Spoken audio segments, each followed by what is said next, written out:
Welcome back to our special council meeting. I'll now ask council for a motion to rise from closed session. Councillor Adshade, I believe you have this motion. Will you please read it in its entirety? I do. Thank you, Your Worship. It's moved by myself and second by Councillor Reid that council rise from closed session at 4:43 p.m. and reconvene in open session. Thank you, Councillor Adshade. I'll now ask our clerk to call for the vote. Madam Clerk? Councillor Adshade. In favor. Councillor Devine. Aye. Councillor Mehta. In favor. Councillor Hamilton. In favor. Councillor Liggett. In favor. Councillor Reid. In favor. Councillor Wolf. In favor. Mayor McGarry. In favor. And that carries. Thank you. And upon coming out of close, I just wanted to let you know that council had discussions that occurred around members of council on labor relations, and council provided direction to staff. I would like to remind everyone that as a result of physical distancing guidelines being in place, in-person public attendance at special meetings of council is not currently available. However, the procedure for electronic participation during the course of an emergency allows for the public to provide written submissions to the City Clerk's office in advance of the meeting for items on the agenda, and to also call in via telephone to our virtual meeting. Council members, we do have one registered delegation this afternoon joining us, and delegations will be heard as we come to the related item on the agenda. We'll now move into our first item of business, the consent agenda. Please note that if a member of council wishes to comment on any of the consent items, please let us know by using your raise hand feature. In the interest of time, we will look to vote on the consent procedure in a block, but if you wish to comment on an item, you're certainly welcome to do so. Councillor Reid, I believe you have the motion. I see you've unmuted. Please read it in its entirety. Councillor Wolf. Thank you. Yes, it's moved by myself and seconded by Councillor Mehta. The recommendation, number 1, special council minutes, November 18, 2020. Number 2, Economic Development Advisory Committee minutes, February 12, 2020. Number 3, Council Information Package, November 13, 2020. Number 4, 20-258 CD, Holding Removal, -3-13 and 51, Sparrow Road, Cambridge Main Street Limited Partnership, Evil Williams. Number 5, Municipal Heritage Advisory Committee minutes, October 15, 2020. Number 6, Council Workshop Budget minutes, November 24th, 2020. Number 7, 20-253 CRS T20-61 Dunbar Road Multi-Use Trail, Phase 1. Number 8, 20-289 CRE, Request for Funding, Core Area Transformation Fund, CATF. Thank you, Councillor Reid. Does any member of council wish to pull an item from the consent agenda? Are there any questions for staff at this time?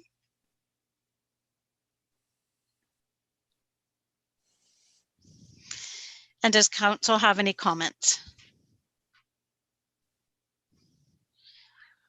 Seeing none, we'll move ahead. Oh, Councillor Reid in the nick of time. Go ahead, Councillor Reid.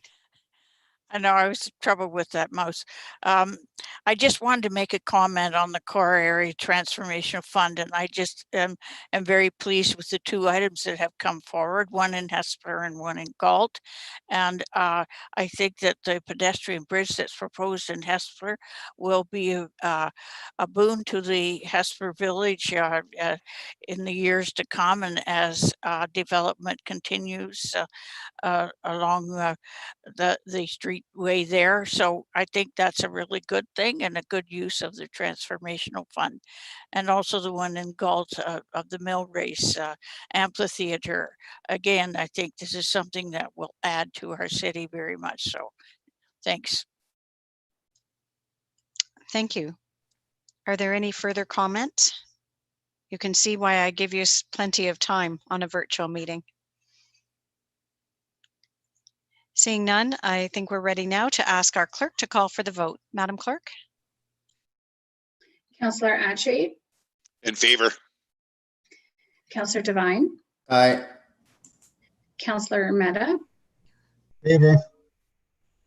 Councillor Hamilton, In favor. Councillor Liggett, In favor. Councillor Reid, In favor. Councillor Wolf, In favor. Mayor McGarry, In favor. and that carries. Thank you. We'll now move into consideration of reports. The first item is 20-295 in brackets CRS 2020 Annual Review Emergency Management Program. Today we have Gina Cliff, our Manager of Community Emergency, with us, who will be providing a presentation on the 2020 Annual Review Emergency Management Program. Welcome, Gina. I understand you have, our clerk has your presentation, so just let her know when it's time to move this slide. So go ahead, Gina. Thank you, and good evening, everyone. So what I'm going to provide you is just a high-level overview of our emergency management and business continuity program. So you can just go to the next slide, Danielle. So there's some pieces of legislation that we go by. So we have the Emergency Management and Civil Protection Act. We also go by the Regulations 38004, and we have our City of Cambridge Emergency Management Program bylaw, which is 17917. Next slide. Under the Act, we have to have the emergency management program, but we also have to have an emergency response plan. And for the City of Cambridge, we adopted these two programs into one bylaw. So you'll see that under the 17917, and it outlines what our program is, and also it has the attachment of our response plan with it. Next. So with the emergency management key functions, there's certain things that we have to comply with for an annual review. One is we do have to have a designated CMC, which is Community Emergency Management Coordinator. We also have to have a designated Emergency Information Officer. We have to have an Emergency Management Program Committee. And we also have to have an EOC with the appropriate communications installed within the center itself. On top of that, we do have the emergency plan that I mentioned earlier. With the emergency plan, we do have multiple supporting plans that feed into that main plan, and that supports us when we have to activate our emergency operations center and respond to emergencies. We do have to have a public education program. So with that, we have to provide information out to the residents, making sure that they understand how to respond to emergencies within the City of Cambridge. We do have to have an annual exercise. It can be from a tabletop right to a full-scale exercise, depending on the need of that year. We also have to provide annual training to our Emergency Operations Center personnel. And we also have to do, we call it a HIRA, but it's a Hazard Identification and Risk Assessment. And what that does is it outlines all the risks that we could be faced with within the city, and that drives our emergency management program and how do we develop it. And we also have to do a list and submit that off to the province on our critical infrastructure, and we identify where those locations are and who the owners are of those identified areas. In the other areas, we also have the emergency response, what we're seeing right now with COVID-19. So when we do have to respond to an emergency, we have things in place. We have a business continuity program that oversees the services and making sure that we continue our services for the City of Cambridge. We have an emergency facility planning program, And you're probably aware of those signs that are throughout our city facilities that are kind of like an orange yellow sign, and it gives you 5 actions you have to do if we did have an emergency within any of our facilities for our employees plus visitors. And lastly, we have the climate adaptation plan. And if you recall, we did approve that plan in late 2019, and there's some actions that we have with that. Next slide. So the business continuity program is obviously important to continue our services. We look at areas to how do we mitigate the interruptions of our business or operations. And we look at pretty much 3 things: loss of people or employees, loss of facilities, or a loss of our IT. And we look at strategies and how do we, cope with those losses. And then we look at applying all of these strategies to all service areas. And currently we have a policy in place now for the City of Cambridge for our business continuity program, and a framework that outlines how we're going to implement and move forward with that program. Next slide. So this is a quick snapshot of what that program looks like. It's a continuous, circle, but we look at the plan. Under the plan, we look at the policy, the framework that I mentioned earlier. We look at setting up our committees, have the terms of references for the committees. Under the do box, we look at our business impact analysis and how that's going to impact our businesses. We develop those strategies, which helps us develop plans. We look at training and exercises to make sure those plans are, working, or if we have to make any changes. We go into the checkbox, and with the checkbox, we're looking at how do we evaluate this program. We develop after action reports from other incidences or our exercise or drills that we conduct. And then we move into the act, and we look at how do we act on those actions and how do we improve it and update our plans. And then we just repeat throughout the cycle. Next slide. So then we move into the response piece of the emergency management and business continuity. And we use a structure called the incident management system, and it's very functional based when we activate our EOC. So what you'll see is anything in green, any boxes, those are our command and command support functions. Our red box under operations, we call those doers. They're out doing the actions that we have to implement throughout the emergency. The blue box is the planning section, and we look at them as our thinkers. Logistics under the yellow box is our getters. And then there's the finance under the gray box, which is our payers. So with that, that's how we kind of oversee the operations center. So next slide. So with the Cambridge Operations Center, it's there to support the site personnel or responders. It's the interface between site and our policy group and other levels of government. And they're there from a strategic decision-making level. And they look at the consequence management piece of things that are happening at the site level and ensuring that we can, support those mechanisms. Next slide. So then we move on to the IMS policy group, and this group is made up of the mayor and council members. When we activate, we provide information from the EOC into that policy group. The policy group has no involvement with operations. However, they do provide a lot of high-level strategic support when we activate, and there is a two-way communication piece. So the EOC will get some information on the operational side, share it with the policy group, and there could be times where the policy group has some information and they would share it back to the EOC to support the operational side of things. And the mayor is the chair of that group as well. Sorry, Danielle, next, yeah.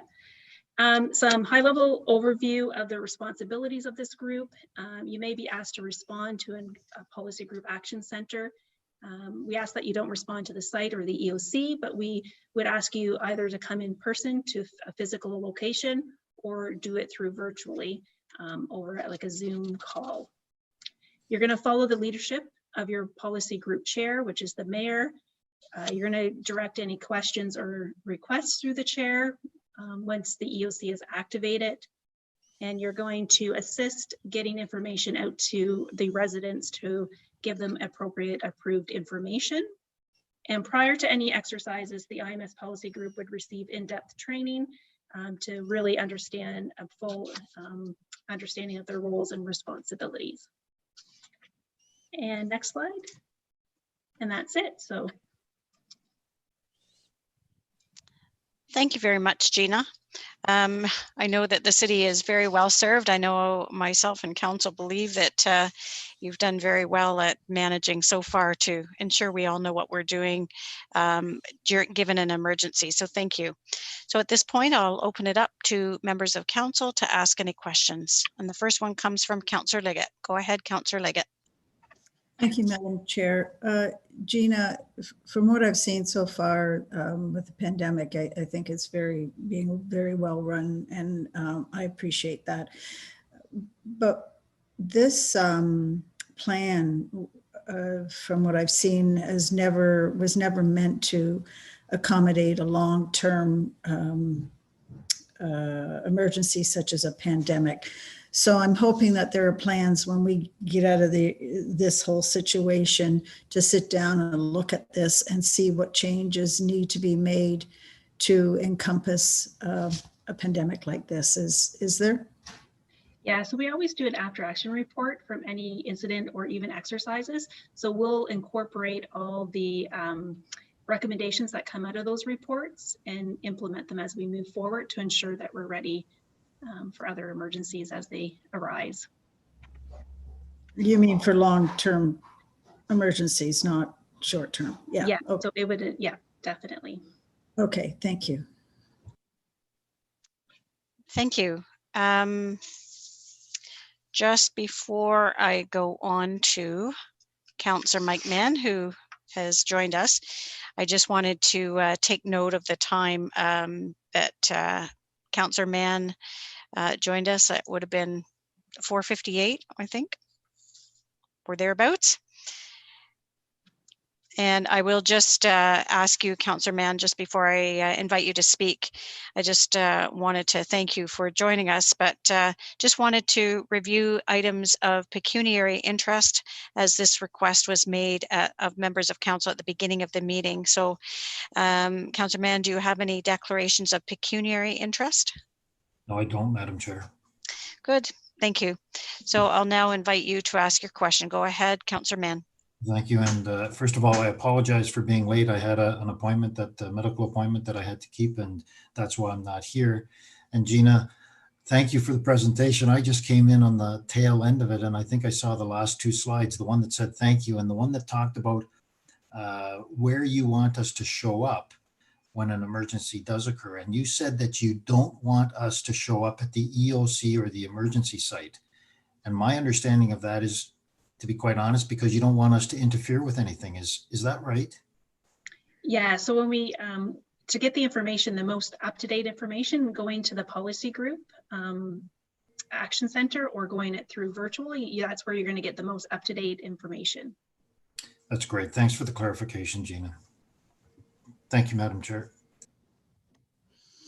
Thank you.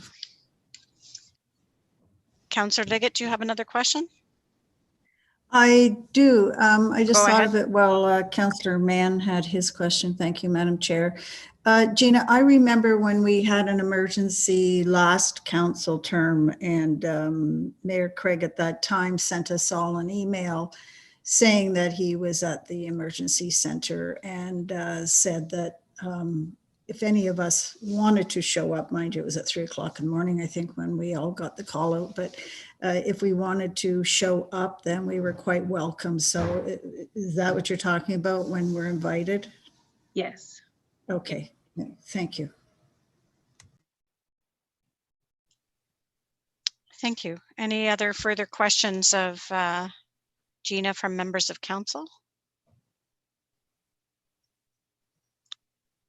And are there any comments? And seeing none, I did want to add my own and again thank Gina and her team who have really stepped up during the longest state of emergency that this city has ever seen in unprecedented times this year. So thank you very much for all that you've done in order to get us to this point. Thank you. At this point, I'll now ask Councillor Devine to place the motion on the floor. Councillor Devine, will you please read the motion in its entirety? Yes, I will. Consent report recommendations, annual review emergency management program recommendation that report 20-295 CRS 2020 annual review emergency management program be received as information. Moved by myself, second by Councillor Wolf. Thank you, Councillor Devine. Okay. Do members have any questions? Any further comments? Seeing none, I think we're ready for the vote. So I will now ask our clerk to call for the vote. Madam Clerk. Councillor Adshade, In favor. Councillor Devine.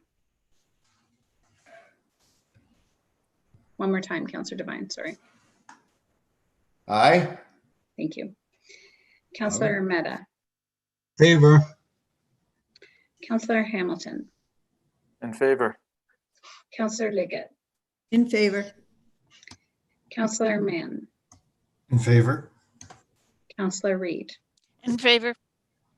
Councillor Wolf, In favor. Mayor McGarry. In favor. That carries. Thank you.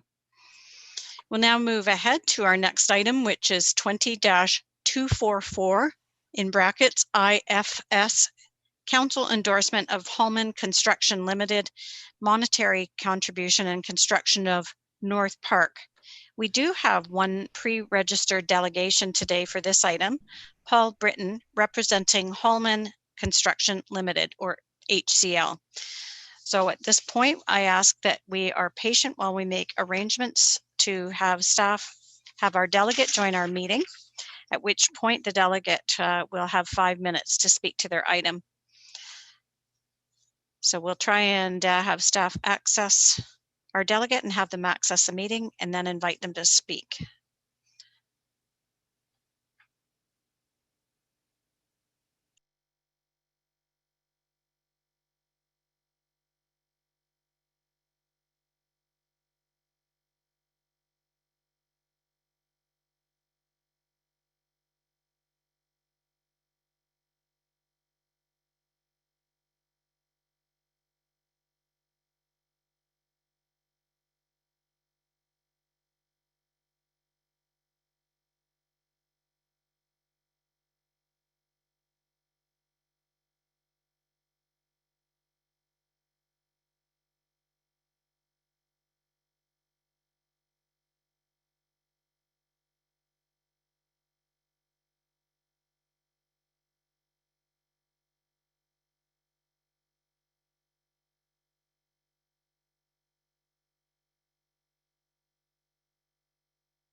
Hello, Paul. It's Mayor Catherine McGarry. Can you hear me?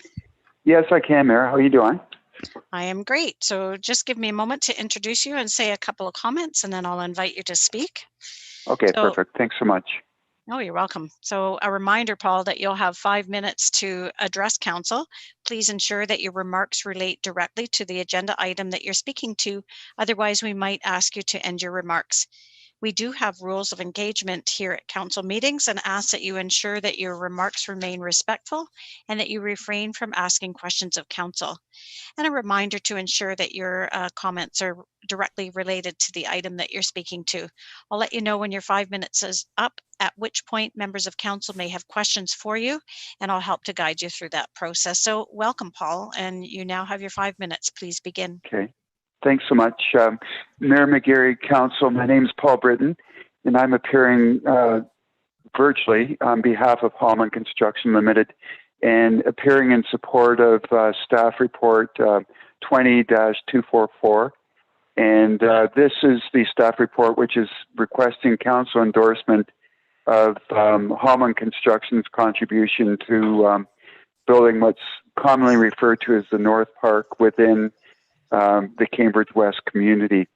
I don't have anything further to add to the report other than to let you know that Hallman is a legacy builder, and as a legacy builder has concluded after many, many years of being in the business that it's just not about developing lands, but it's about creating great communities. And we're delighted to have had the opportunity to work with staff, and in particular Paul Wilms and his team, Yogesh, senior management, and then of course with the involvement throughout the planning process by War Councillor Wolf, as well as Donna Reed, and most recently Mayor McGarry. So we just wanted to acknowledge the efforts of all to get us to this point, and we're delighted to have the opportunity of working with staff in finalizing a design for the North Park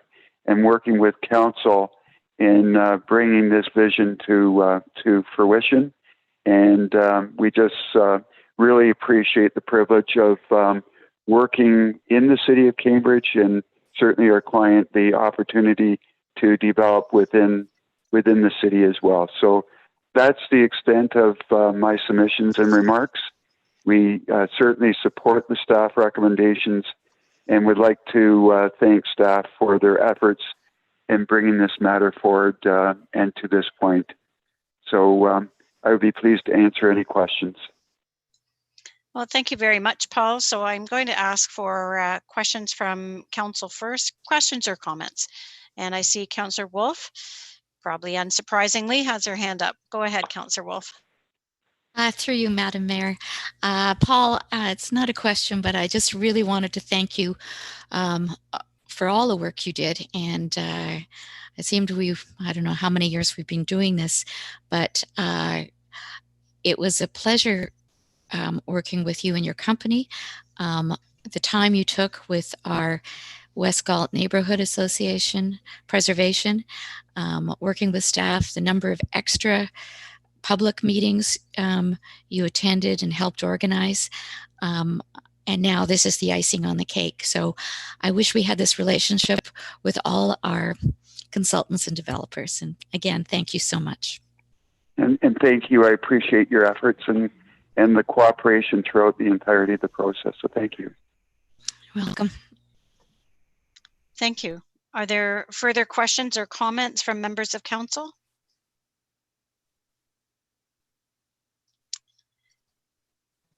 Seeing none, I wanted to also add my thanks to you and your client, and for all the work that you've done, Paul.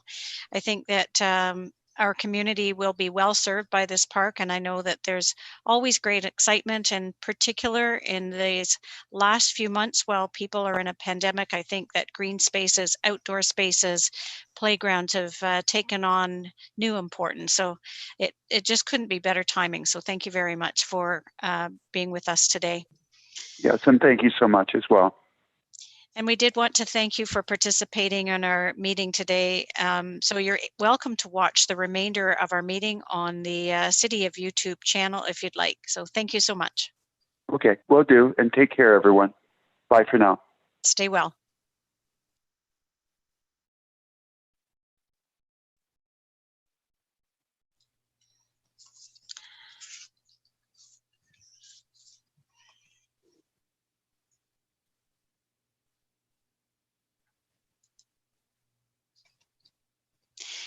Thank you. Councillor Adshade, I believe you have the motion, so I think we'll just put that on the floor right now. Please read it in its entirety. I believe Councillor Wolf has this motion. Yes, she does. Go ahead, Councillor Wolf. Sorry. Through you, Madam Mayor, I stole it from Councillor Adshade because I'm so excited. Moved by myself, seconded by Councillor Hamilton. The Council acknowledges the Hallman Construction Limited expression of interest to design, construct, maintain, and provide a capital monetary contribution in the range of $2 to $2.5 million toward development of the North Park in the Cambridge West subdivision, Westwood Village, and that staff are directed to complete the design, agreement, and consultation process in collaboration with Hallman Construction Limited and MHBC Planning Consultants and bring the results back to Council for approval. And further, that the final park design and agreement between the City and Hallman Construction Limited be presented for Council approval for reasons as set out in Report 20-244 IFS. And speaking to the motion. Go ahead, Councillor Wolf. I'd just like to take this time to read the conclusion. It was a report written by Paul Wilms, our sustainability planner. And here it is for the public's benefit. Council endorsement is sought at this time to keep the initiative moving forward and provide Hallman Construction Limited with the assurance the City is excited about accepting this contribution. The generosity of the HCL proposal represents a unique opportunity to the City. The park will incorporate the recent council-approved design guidelines as part of the park details. It represents an opportunity to collaborate with a developer and consulting firm with a track record of building successful parks in local municipalities.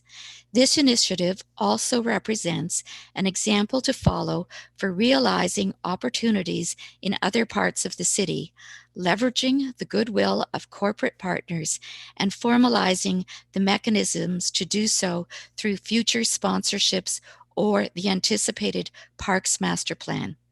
Hallman Construction Limited, MHBC Planning Consultants, and City staff look forward to returning soon to Council with a park design and agreement. A new community park is a good news at this time and represents an investment in the well-being of children, youth, adults, and seniors in an era when recreation and access to public green spaces is needed most. And as I said earlier, it's been a pleasure working with MHBC Planning, Hallman Construction, Paul Britton, Paul Greenspan, and also our West Galt Neighborhood Preservation Group. Together with staff who are patient, put in long hours, so many people over the time, Elaine Brunshaw, Yogesh, Paul, did a great job. And now I'm looking forward to a big party to open this park in 2022. Thank you. Thank you. And I would think that all of us are post-COVID, of course. I've got a couple of other council members that wish to ask questions. Councillor Urmeta, you're next, followed by Councillor Reid. Councillor Urmeta.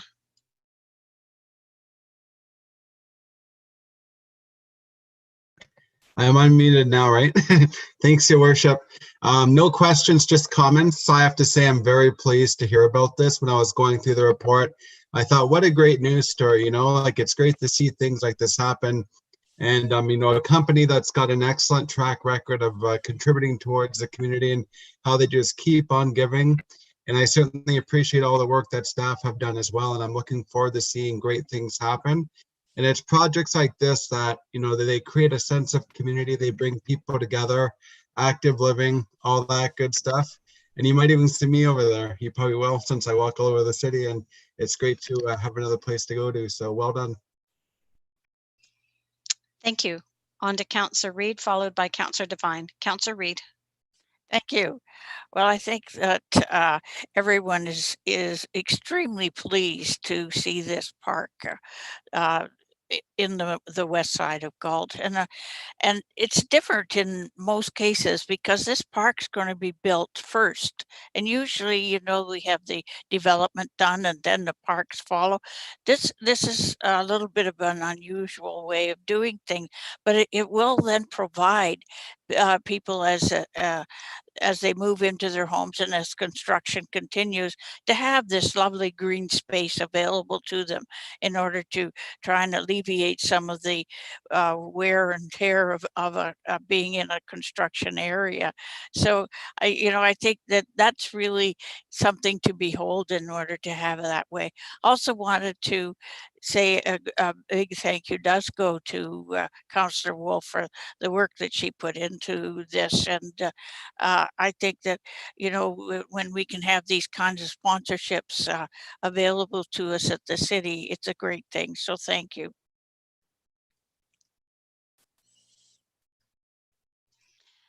Thank you. Councillor Devine next. Councillor Devine. Thank you. Just a couple comments. This is absolutely remarkable on behalf of the Holman Construction Company.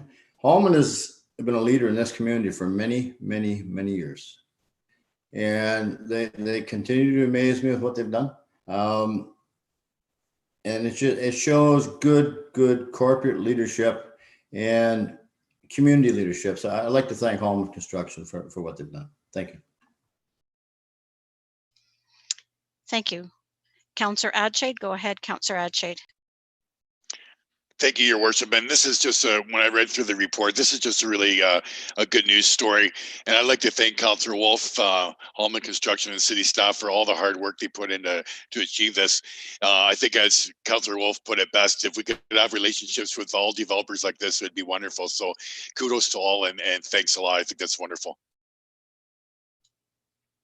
Thank you. Are there any further comments? Yes, Councillor Hamilton, go ahead, Councillor Hamilton. Thank you, Your Worship, and through you. Just like to thank Councillor Wolf and Holman, echoing council. I've walked these trails many times with my family, and we've said, I wish there was a large park here we could actually relax and enjoy. So it's fantastic to see that despite the craziness we're seeing around us with COVID, we all have something to look forward to. So I'm very excited for this. And again, I'd like to thank Councillor Wolf and Holman for their work on this project. Thank you. Councillor Mann, go ahead, Councillor Mann.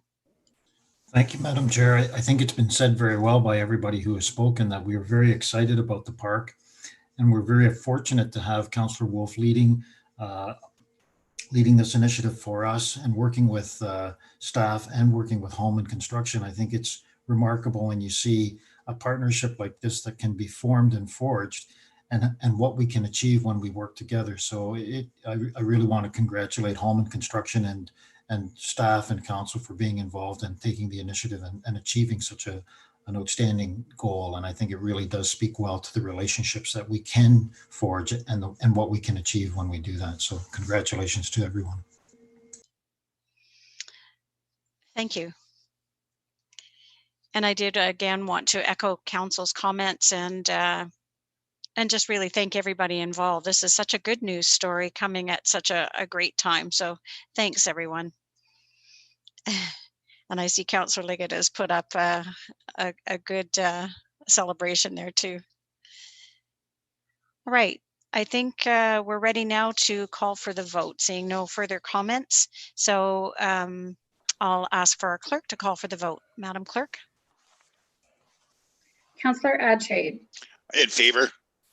Councillor Devine. Aye. Councillor Mehta. Favor. Councillor Hamilton. In favor. Councillor Liggett. In favor. Councillor Mann. In favor. Councillor Reid.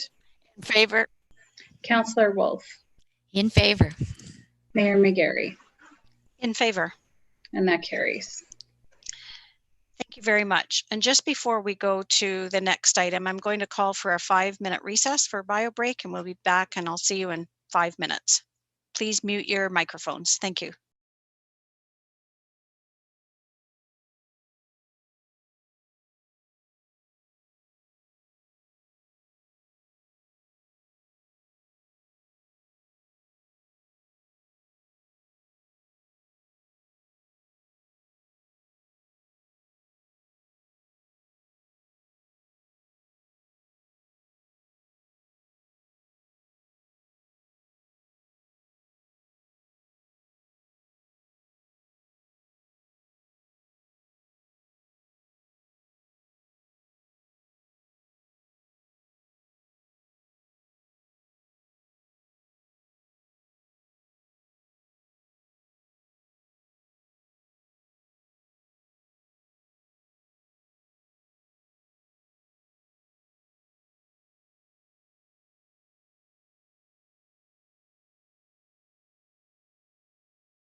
Welcome back, everyone. Our next item is 20-305 in bracket CD, COVID-19 / red level fee reduction for ICE users. And I think I'm ready for the motion to start. And Councillor Ermetta, I believe you have the motion. Will you please read it in its entirety? Thank you, Your Worship. This motion is moved by myself, seconded by Councillor Reid. And the recommendation is that report 20-305 CD COVID-19 red control level grant for minor ICE sports organizations is received, and that a 25% reduction be issued to all minor ICE sports organization fees while Waterloo Region is in the red control level of the provincial response framework. And further, that this reduction be applied in the form of a grant, and that no other fees are reduced at this time. Thank you, Councillor Ermetta. Do members have any questions at this time?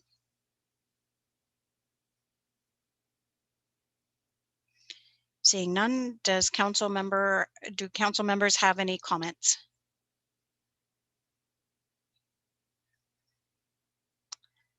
And seeing none, I think I will now ask our clerk to call for the vote.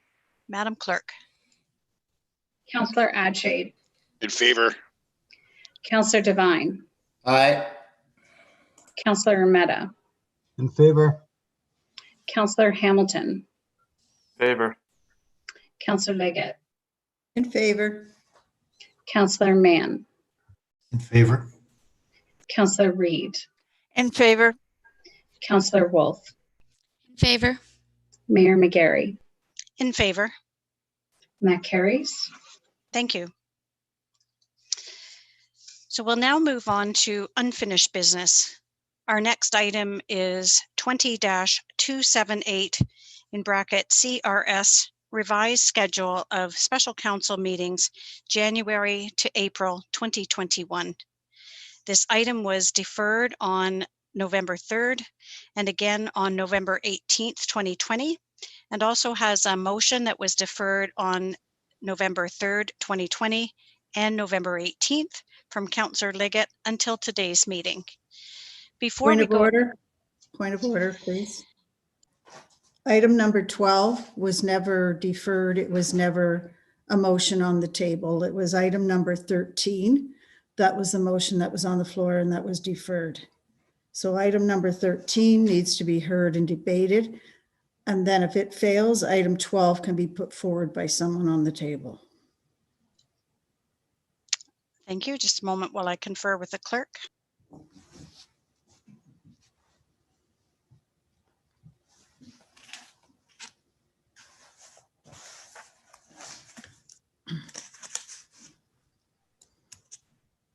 Councillor Leggett, through the chair, can you please repeat that? Item number 12 was the original agenda item, but it was never placed on the table. Nobody ever placed it. I had the motion and I did not put that one on the table. I put number 13 on the table, and that's the one that ended up being deferred to last meeting and now this meeting. And so item 12 just has never been birthed. So under procedural order, 13 should be dealt with. And then if somebody wants to put 12 on the table, should 13 lose, then that's the way, in my opinion, that should work according to procedural bylaw. If I may, Madam Chair, that's the intention. The intention is for item 12 to be dealt with. I think the way the script is drafted is just that both items were deferred and carried forward. So we're dealing with 13 first. Absolutely. Yes. Oh, okay. Yes. Thank you. And that's the way it is in my script as well, Councillor Leggett. Okay, that's not the way it came. So, all right. Thank you. I would just say again, hazards of doing everything virtually during COVID times. Anyway, before we go to the motion from the report that includes approval of the revised schedule for council in 2021, we'll go to Councillor Liggett's motion. If you'd given me 1 second, I would have had that out, but we're good. So Councillor Liggett, I believe that Councillor Devine is your seconder in this, correct? And That's please, correct. okay, please go ahead. Moved by myself, seconded by Councillor Devine, that council approve a revised schedule of special council meetings for January to April 2021, separating planning and development meetings from council meetings, which are set out in Appendix A of Report 20-278, and provide alternate dates for those planning and development meetings. And that planning and development meetings not go beyond a 5-hour time limit unless council votes to go beyond 11 o'clock as 11 p.m. as provided for under procedural bylaws should these items not be able to put to the next planning and development meeting. And that staff be directed to coordinate planning and development items to accommodate these times. And being as the times most recently established for council meetings does not take into consideration or allow for individuals, public and councillors alike who are employed full-time to be able to virtually attend during those times. That council establish a start time of 6 for the 2 different types of meetings, council and planning and development and council meetings, in order to accommodate the public as well as at least 2 councillors that are currently employed full-time. Thank you. And did you want to speak to the motion? No, I'll wait for discussion. I've spoke multiple times on this and sent multiple emails, so I'm open to discussion on this. Okay, so I'll now turn to members of council for any questions or discussion on the debate or on the matter.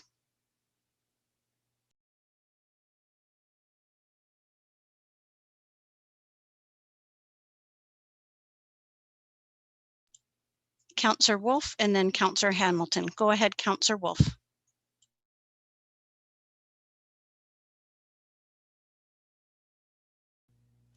Through you, Madam Mayor. I have a few concerns with the motion as written. One, the start time being 6 o'clock. I could see for compromise 5 o'clock, which if we do a 5-hour thing would end our meetings at 10 o'clock. And with the idea too that many people from including staff have already put in a full day. Myself, I do supply teaching.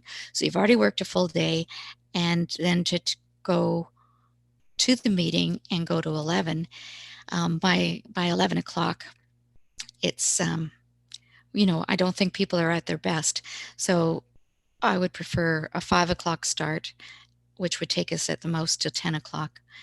And then the other concern I have is over the statutory public meetings, which are logistically are much more difficult than they used to be with people phoning in. So first of all, it takes a lot more staff, and then we have to wait for people to phone in, and the time is just huge. So those meetings I really feel should be done in the day.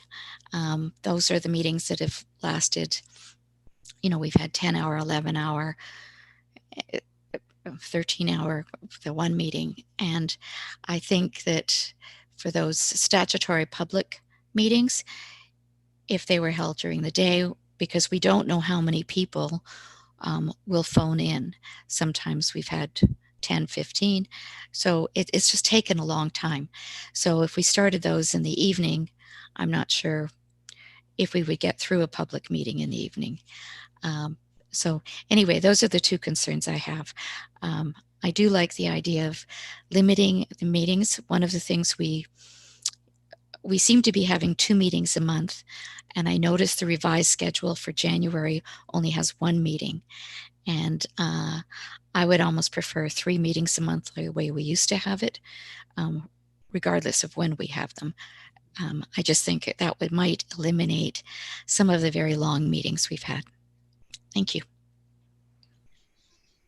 Thank you. I'll go on to Councillor Hamilton and then Councillor Reid. Councillor Hamilton.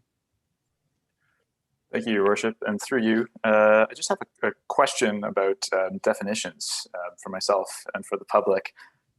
If we could just have, and maybe if the clerk could please explain just clearly the difference between what was previously a council meeting, what is now a special council meeting, and also a planning and development meeting, which is also a statutory public meeting. If we could just have a quick clarification, just so our terms and definitions and understandings of the meetings we're discussing are set and clear for everyone, that would be appreciated. Absolutely. I actually created a little bit of a slide in anticipation of this happening. So if I could share this. So previously, prior to the pandemic, council was meeting regularly in person and had a standing committee structure. Planning and Development Committee was a standing committee. General Committee was a standing committee, and Budget and Audit was a standing committee. These standing committees reported into council regularly as part of that structure. This was happening in person, as we all know. Following March 25th, with the municipal emergency being declared and the global pandemic happening, City Hall meeting rooms closed to the public, in-person meetings no longer available, council suspended standing committees of council. We amended our procedure bylaw and are now able to participate electronically and have been doing so since then.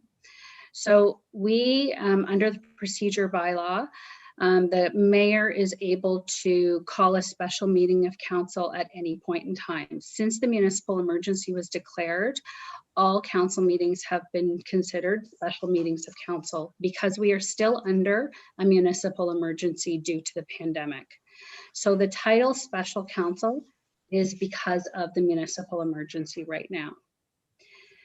When you see a planning meeting attached to special council meeting, it's because we are having a statutory public meeting associated with that special council meeting.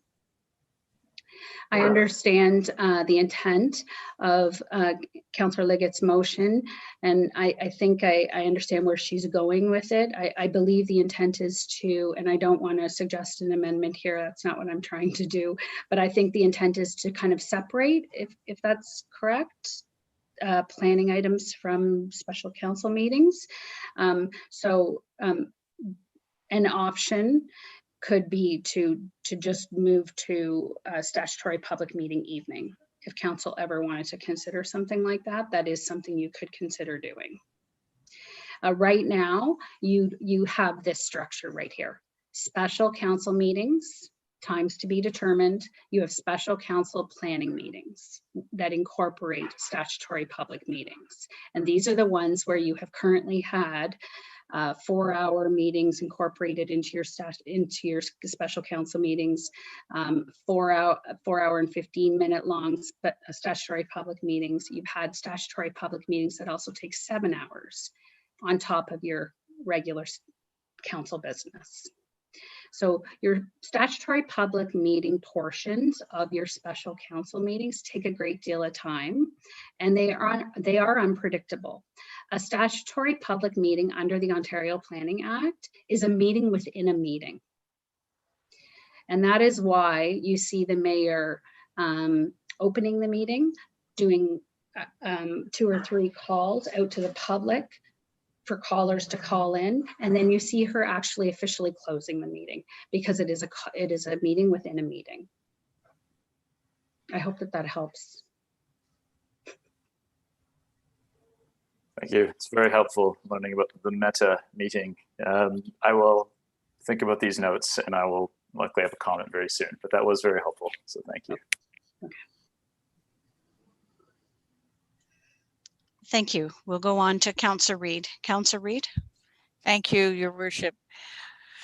Yes, that was very helpful, Danielle, to have that because the statutory public meetings have been the ones that have created the long times because of what they are. And I think that when people understand that at those particular meetings, anyone who wishes to speak has to be allowed to speak.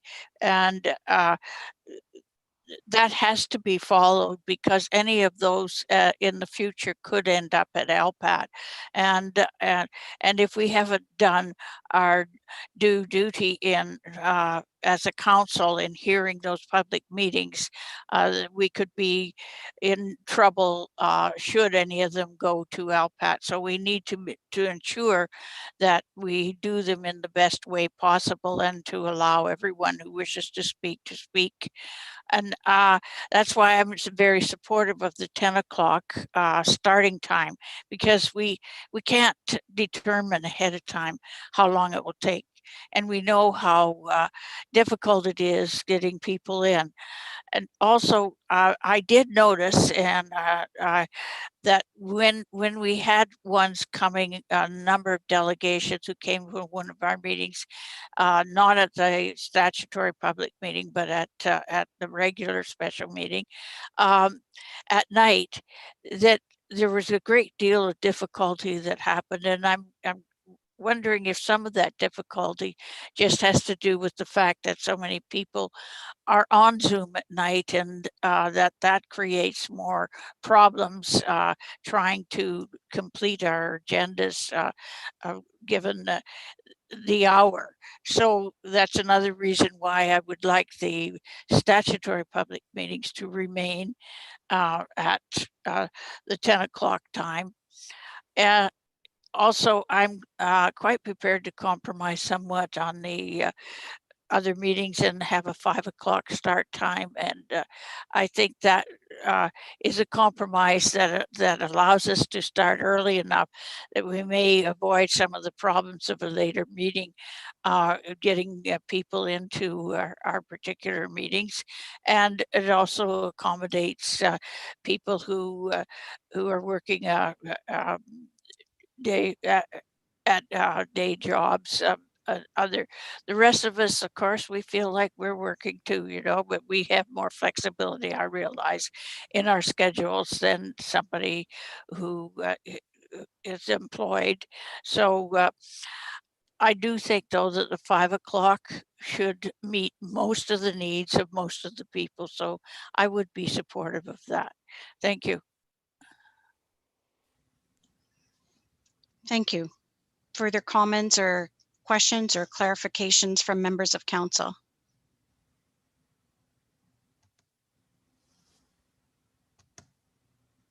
there any? Councillor Devine, and then Councillor Mann. Councillor Devine. Yes, thank you, through the chair. And Madam Mayor, may I ask our city clerk a couple of questions? Am I able to do that? Yes, and I will remind you that we do have a motion on the floor. Go ahead, Councillor Devine. I'm trying to understand this. Okay. If you look at page 137 of the document we have today, it gives a list of the meetings had. They run anywhere from 51 minutes, which I think was the lowest, to 10 hours and 3 minutes. So if you look at, we got one at 8 hours and 45 minutes, which was statutory special council planning meeting. Another one, 9 hours and 13 minutes, statutory special council planning meeting. And another one at the bottom, 9 hours and 39 minutes, statutory special council planning meeting. Now, are we able to divide the statutory public meetings up separately and not connect anything to it like we had done previously? Because we do the statutory public meetings, that's pretty much all we did. You are. That's kind of what I was looking at here as a potential option. Like this would be potentially, you would have all planning items, not statutory public meetings, but all planning items, all other division items coming to your special council meetings. And then you would have an evening of just statutory public meetings, or a day, or whatever you chose, whatever time, whatever council. whatever council chose for a start Okay. time. Okay, so I understand that. Myself personally, it doesn't matter to me if it's 5 or 6 o'clock. It makes no difference. We have to get as many people involved as we can, and we definitely need the whole council there. But I think the statutory public meetings, they need to be the planning development needs to be cut out separately. All right, whether they're done through the day or an evening, but we can't be piling that much stuff in there, because the statutory public meetings now under the current structure take a lot of time, and it's painful. It's hard for the constituents. It's hard for developers. It's hard on staff. But we have to do it, and this is what we have to do it to carry on the business of the corporation. But I think we need to carve those out separate from general committee, audit, and budget and audit, and council. That they need to be handled differently. And we can't be piling that many things into one meeting.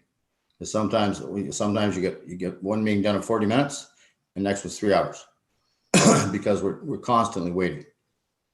So I mean, I have no problem with the motion that 5 or 6 hours. If it's 6 hours, I can live with that. But I do think the statutory public meetings, they should be connected to nothing else, just statutory public meetings and planning development. Thank you.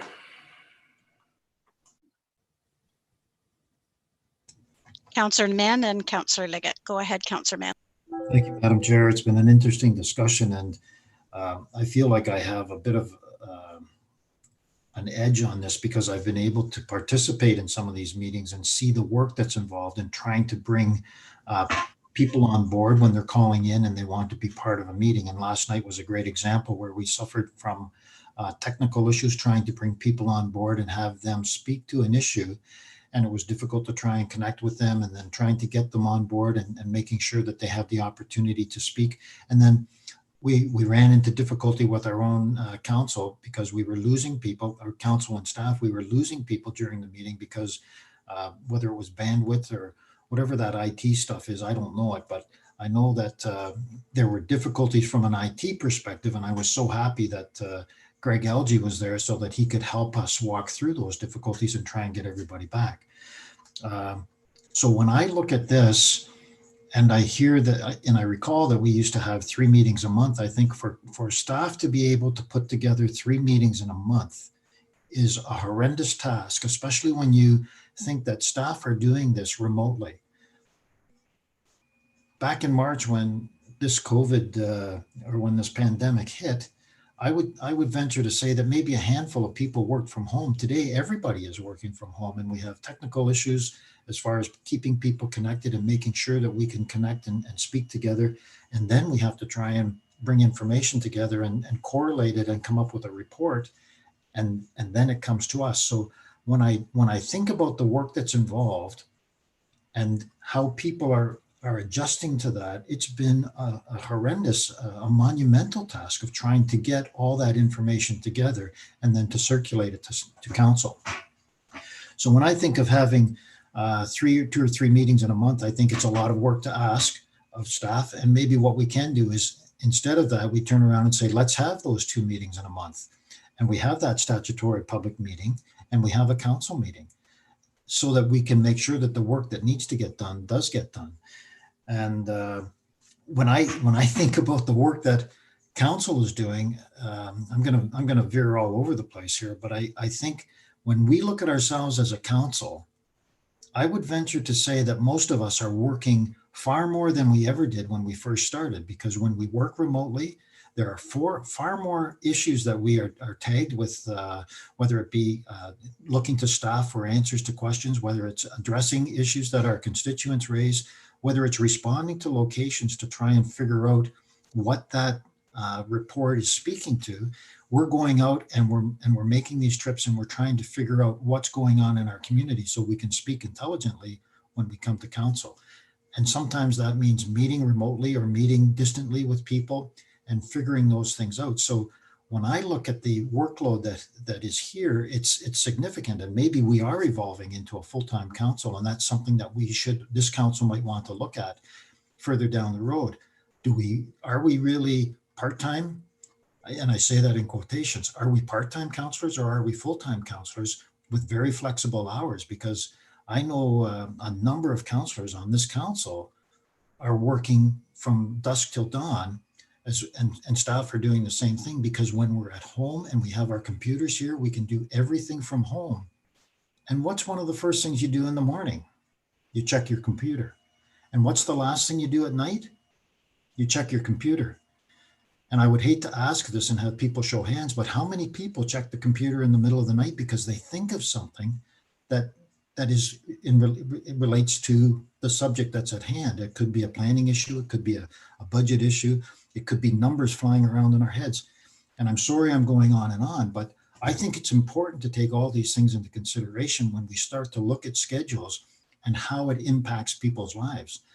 I hear that, going to 11 o'clock isn't a bad thing. I know for me, and I'm sorry to admit this because maybe I'm getting old, but 11 o'clock's late for me now. I can't stay up that late, or I'm not very good when I stay that late. And I think realistically, 10 o'clock is a better time. And I like the idea of starting at 4 o'clock because I think it gives us an opportunity to cover more business, and the timeline might go on until late in the evening, but 4 o'clock gives us the length of time to cover the issues that are before us. I'm quite happy to compromise and start at 5 o'clock. But I think if we start later than that, what we do is we limit ourselves as to what we can do. And then we have to have more meetings, which creates an incredible amount of work in the background to try and do that. So having said all that, I like the idea of having a meeting start at 5 o'clock. I hope that would be a compromise that others would be able to work towards, because we all have very busy lives, and we all work a large number of hours every day. I still like the idea that the public statutory meetings during the day, because it does allow the public. And I think about the statutory public meeting that we had in relation to Fountain Street over in Ward 1. We had 22 delegations come forward that day, and I'm not sure we would have had that many if it had occurred in the evening. But it gave people the opportunity to come forward, to call in when they could get a break from work, when they had a break at home, or whether they could pre-register and be a delegation. I think all these things are very important, that we need to take that into consideration and consider everybody as we talk through this, so that we come up with something that works for everybody. And like I said, I think 5 o'clock is a better time. And I think the public statutory meeting, as long as it is a better meeting to have start at 10 o'clock in the day. And then a council meeting can start at 5 o'clock in the evening. And those are my respectful submissions, Your Worship. Thank you. And I will remind members of council that the motion on the floor right now is with a start time at 6 p.m. Councillor Liggett and then Councillor Hamilton. Go ahead, Councillor Liggett.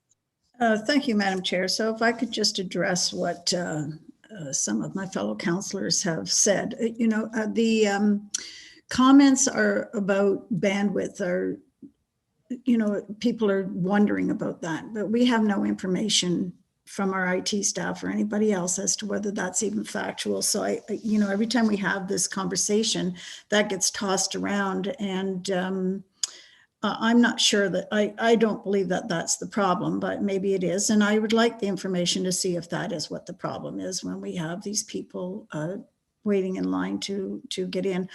I would also like to see something else be done with how we have people scheduled to come online. I noticed that the regional meetings, they'll have more than one person waiting in the line, and they're there, but they're muted. So they could have 2 or 3 people I've noted in waiting. So that should alleviate some of our time. Last night we were supposed to have a 5-10 minute break. I think 5 minute or 10 minute. It went half an hour, and I'm not even sure why that half hour was. I'd like to know what happens in the background to understand that. When I hear the staff have all this information that they have to pull together, they have to pull it together no matter what. Even if we had our meetings at 7 o'clock, they would still have to pull the information together and get it printed and to us. So that type of a workload of pulling the information together doesn't change. I could readily change that to 5. I'm just going to tell you that I can't make that to 5. You're saying that some of you are saying you're willing to compromise, but you can compromise. I can't. I work till 5.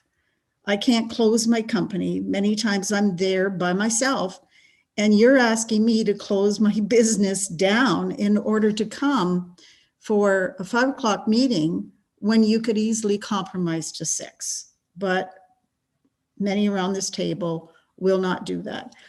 But I am quite willing to change that to 5, which gives me an extra hour of being part of the meeting so that I can represent my constituents. I'm just warning you that I won't be able to make that. What else was I going to say? I think that's basically it. I'll wait to hear if there's any more comments. It's in your hands. Like I said, I'm not going to argue the points tonight. I've done enough of that. Thank you. And on to Councillor Hamilton. Councillor Hamilton. Thank you, Your Worship, and through you. I think it's great that we're all recognizing we're starting from a shared foundation, which is every councillor is excited to be at the table to represent their constituents and to listen to the public. So I think we're all playing for the same team. So it's actually great because I hear a lot of agreement about the fundamental component of council, which is we're a team and we want to work together. We all want to be in the same room. And that is, I think, is the big difficulty and the big question mark that not just we as a council are facing, but as a city, as a province, as a country, it's the big pandemic question is when are we going to get a vaccine and get things back to normal? Because I know normal for me, when I threw my hat in the ring for this job, was the council meeting, right? Like no special council. It was just council starts at 7. You can work your day job. You go in at 7. And you make it work. And so obviously COVID has thrown a huge wrench into our work lives, into our personal lives, and even the way that we go about doing our work. So I am one of those individuals that's mentioned as working a full-time job. And I'm like Councillor Mann and Councillor Devine mentioned, like the day starts at the computer just after 6 in the morning, and frequently it ends at about midnight. I'm one of those individuals where, well, you can maybe blame the snow, but I haven't left my house in 2 days aside to take my toddler to his Nona's house because the work just doesn't end. And at first I thought, well, I should really try to force it to 7 and I have to be there to represent my constituents. And then I started hearing more stories from around the community. And just even an individual named Laura contacted me the other day. She had her business in my ward.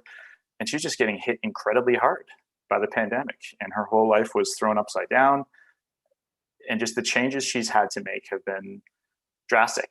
And so I've been doing a lot of thinking and recognizing that my own personal circumstance has to change because of the pandemic, and I guess all of ours do. So, if it's not the best thing for me personally, if it's better for staff, better for council, better ways to hear the public and represent my constituents, I'm more than happy to make that compromise. Knowing that we're all facing these difficult times together. We're all in it for the same reasons. And most importantly, fingers crossed, it's not permanent. Right? It's still special counsel that we're working with here. So I would be more than happy to make a compromise on this one with a 5 p.m. start. And I share with Councillor Liggett, it's difficult to make earlier start times, especially the 10 a.m. time. But I recognize that what's going on right now is crazy. And so I'll do whatever I can to try and make sure that staff is heard and recognized, the public is heard and recognized, and we can function as coherently and as effectively as a council as we can, despite an ongoing global pandemic. So I just wanted to throw that out there that I'm excited people are willing to compromise. I am. And it's crazy now, but it's not going to last forever. So I think we've got to use this as an opportunity to learn about each other, how we work best together as a team. And when we get the vaccine, we're going to be all the better and all the stronger for it. Thank you. Thank you. Councillor Liggett. Thank you, Madam Chair. The discussion about having the planning and development meetings calling them statutory meetings, same thing. You know, to have them when we know that it's a touchy subject, we're going to have lots of people coming on to be delegations. It's a big item. I still see no reason why those could not be held on a separate day than the rest. And I haven't heard anything that would tell me any different here. So I'm asking staff whether, and I heard what the clerk had to say about the special council statutory meetings. Those would be the same though, even if we had them at 7 o'clock at night. There's been nothing different about those. I know it's emergency measures, but it's still the same work. It's still the same decision-making process. It's the same number of delegations that would come forward. I'm wondering if the clerk could please explain whether or not that could be done on 2 different days when we have such a large item. Through you, Madam Chair. So the statutory public meeting evenings, is that, or meetings, is that what you're asking, Councillor Lickett? Yes. Could that be done separate? When we have 2, 3, 4 statutory public meetings at once, we've always had those. Even when meetings start at 7 o'clock at night, we've always had those. I understand that there is the problem with the timing in between, and hopefully we can decrease that amount of time in between delegations as we get better at what we're doing. But I'm asking the question, is it not possible to put the big items on a separate day so that they don't go on for as long and we can have them later in the day? You can put them through on a separate meeting, yes. You could even strategically place less statutory public meetings on, if they were contentious ones or larger files, on on agendas. You could do it that way. So we could look at that from an agenda planning perspective.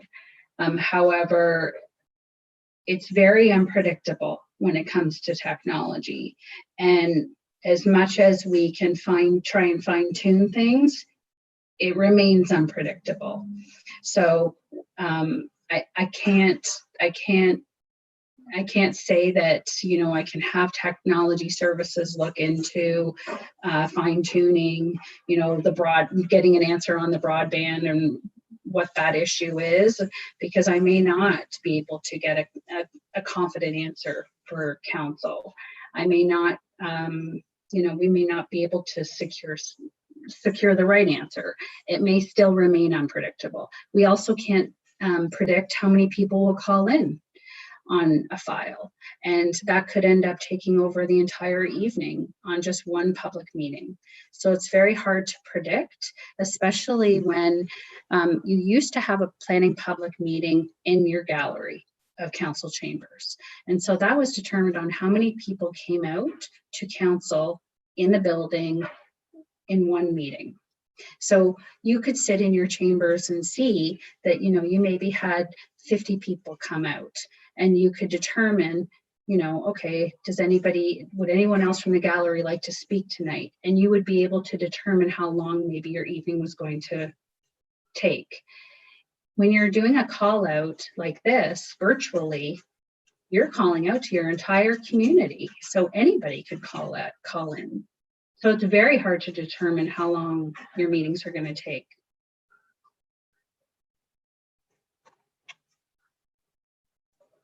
So it's hard. I hope that helps answer it.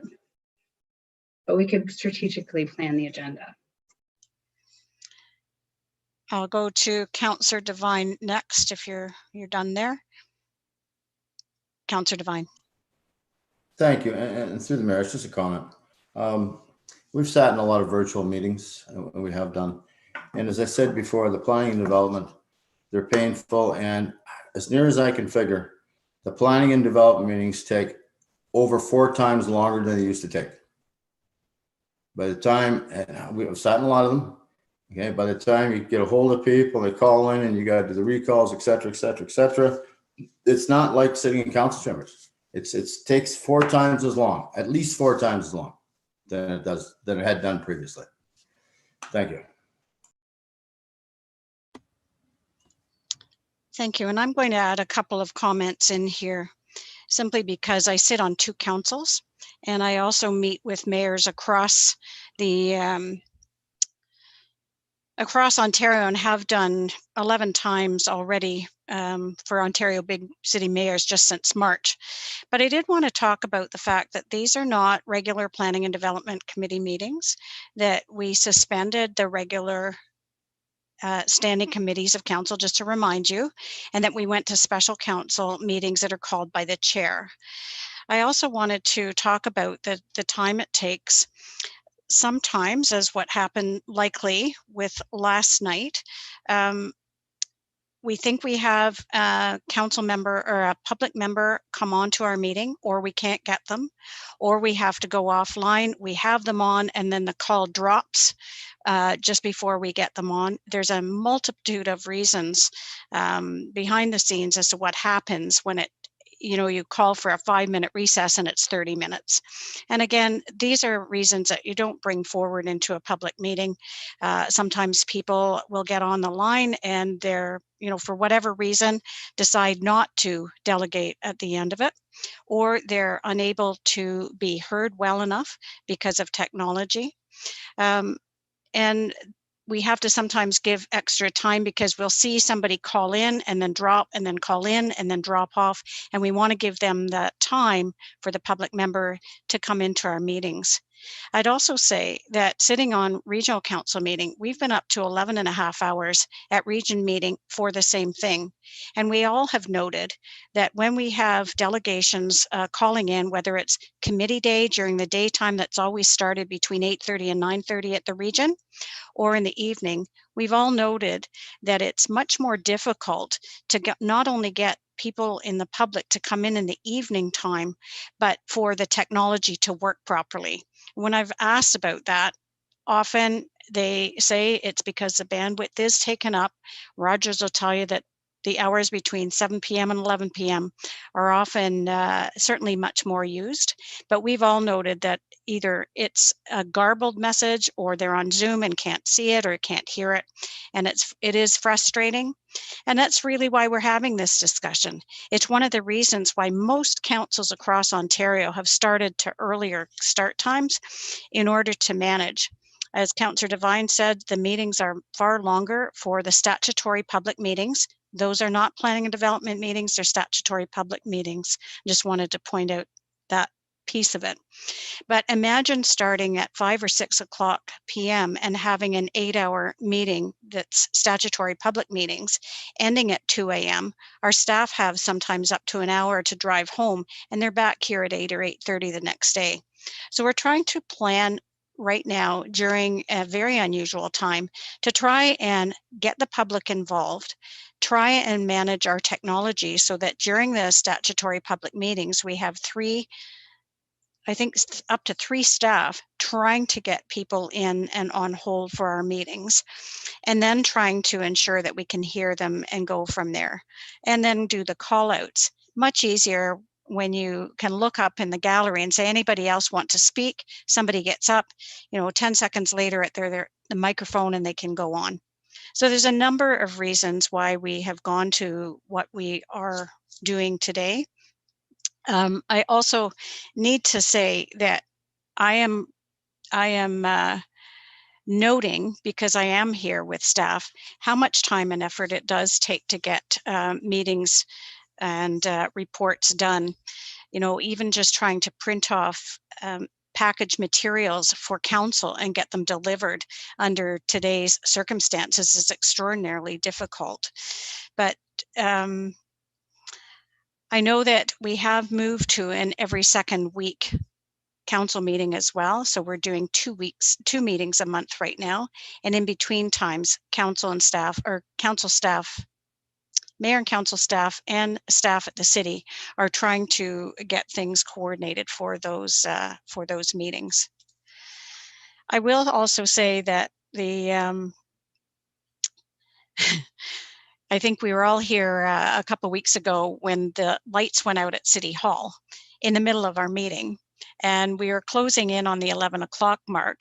And at the region, while we were all at home or in our offices in evening meetings, that has happened several times, and the alarms have almost gone off. So there's a lot of different logistics that we're looking at tonight. I think that I did want to say that staff has done an amazing job in order to help sort these out. But some of the things that go on behind the scenes between delayed intermissions in order to get people on it, these kinds of things you're not able to talk about when they come back. So in saying all that, I will hand it back. I don't see any other hands raised, so now is your moment to speak to it again. Councillor Liggett, did you want to speak again to your motion? And if you do, Yes. would you please put up your hand? Yes, I do.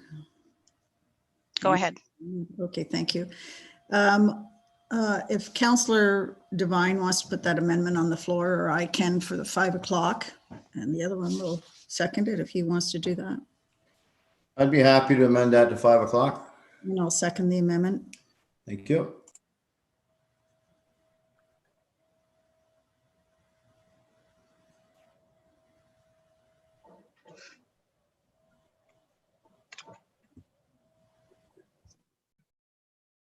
Sorry, I'm having trouble with my screen.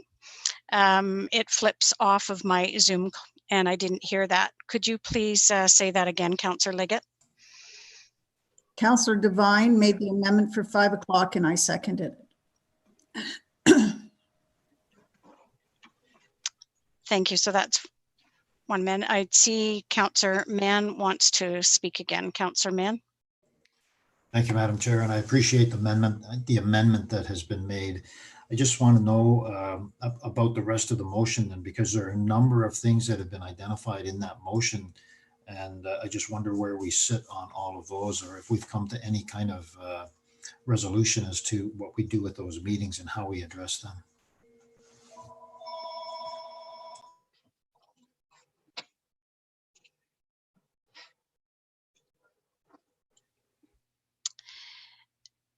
Sorry, I'm just going to call for a 2-minute recess till I sort out my screen. Thanks. 2-minute recess.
I think we're just having some technical difficulties, so bear with us.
Thank you. Speaking of technology, it's a good time for your computer to go down. So I'm just one sec.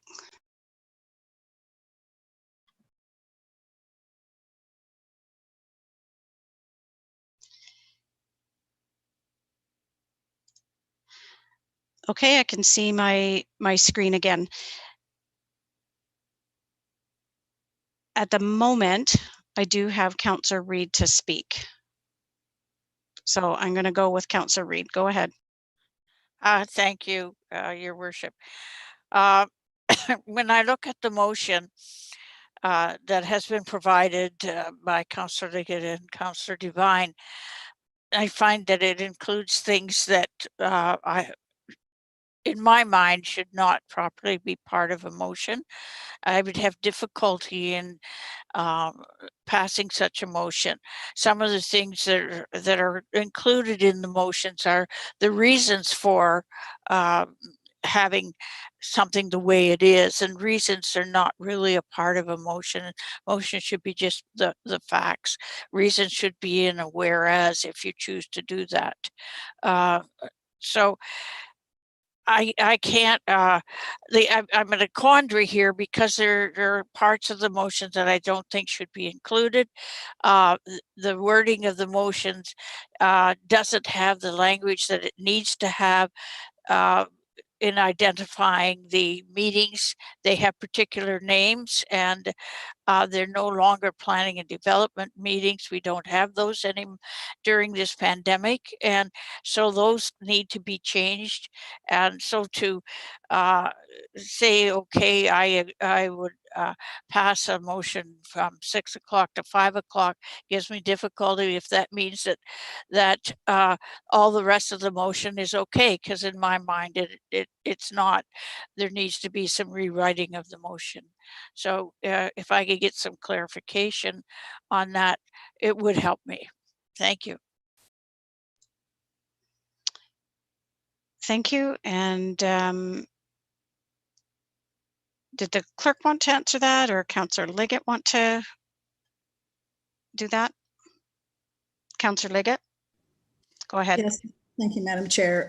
A motion is written by the person the way they want to write it. So I sort of take umbrage with the fact that Councillor Reid doesn't like my wording. It's what it is. But I have asked the clerk to put together, and she can speak to this, to change the language in the motion to accommodate the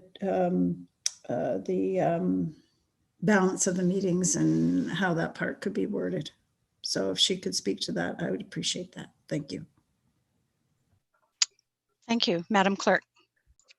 Through you, Madam Chair, on behalf of Councillor Liggett and Councillor Devine as the seconder, we would reformat the wording that mentions planning and development meetings and change that to special council statutory public meetings. And so the motion would become referenced as special council meetings, and those would be proposed to begin at 5 o'clock, and special council statutory public meetings, and the proposal would be for those to begin at 5 o'clock as well. And if I could just further, the reference for the timeline to go until 11 o'clock, that is in accordance with your procedure bylaw. So that is up to council to determine what time you go until. Thank you. And I'm just going to go back to the seconder, Councillor Devine, to get any comment from him on that change or that motion. Councillor Devine. Yes, through the chair. Yes, I'm fine. I'm fine with that change. The only question is, we talk about if you go up a little bit above there, meetings not to go beyond a 5-hour time limit. So is that 5-hour time limit 10 o'clock, or is that 11 o'clock, which is 6 hours? We need to maybe clean that up a little bit, because originally this was written for 6 o'clock, correct? So we need to establish whether it's 5-hour time limit or it's 11 o'clock. And I would ask Councillor Liggett to clarify that, please. Councillor Liggett, could you please put your raise hand feature? I'm struggling enough with my technology right now, so thank you. Yes, I can. No, the 11 o'clock is fine. It was meant for the 6 o'clock. So I was trying not to get into the whole discussion here by just putting my 11 o'clock fingers up, but that's fine. Your icon earlier was better, I might add.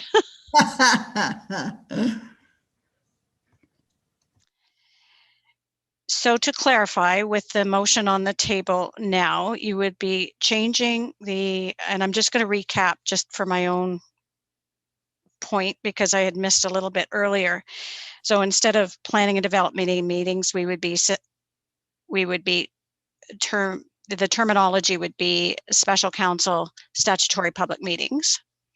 We would be looking at a start time of 5 o'clock for both the statutory meeting component and the special council meetings. And we'd be looking at not amending our current bylaw, which is an 11 o'clock p.m. end time. Is that more clear? No. Could I just check in with the clerk if I've got that right? Okay. And with that, I've got a few more comments. I'm going to keep the discussion going till we just make sure we're clear on what we're doing. And I have Councillors Hamilton, Reid, and Councillor Devine, your hand's still up.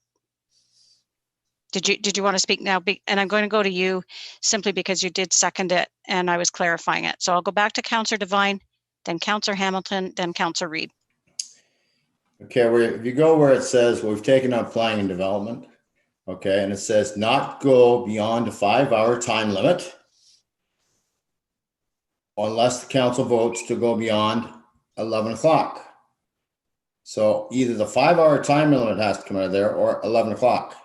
Because from 5 o'clock at night till 6 o'clock at night is 6 hours, not 5.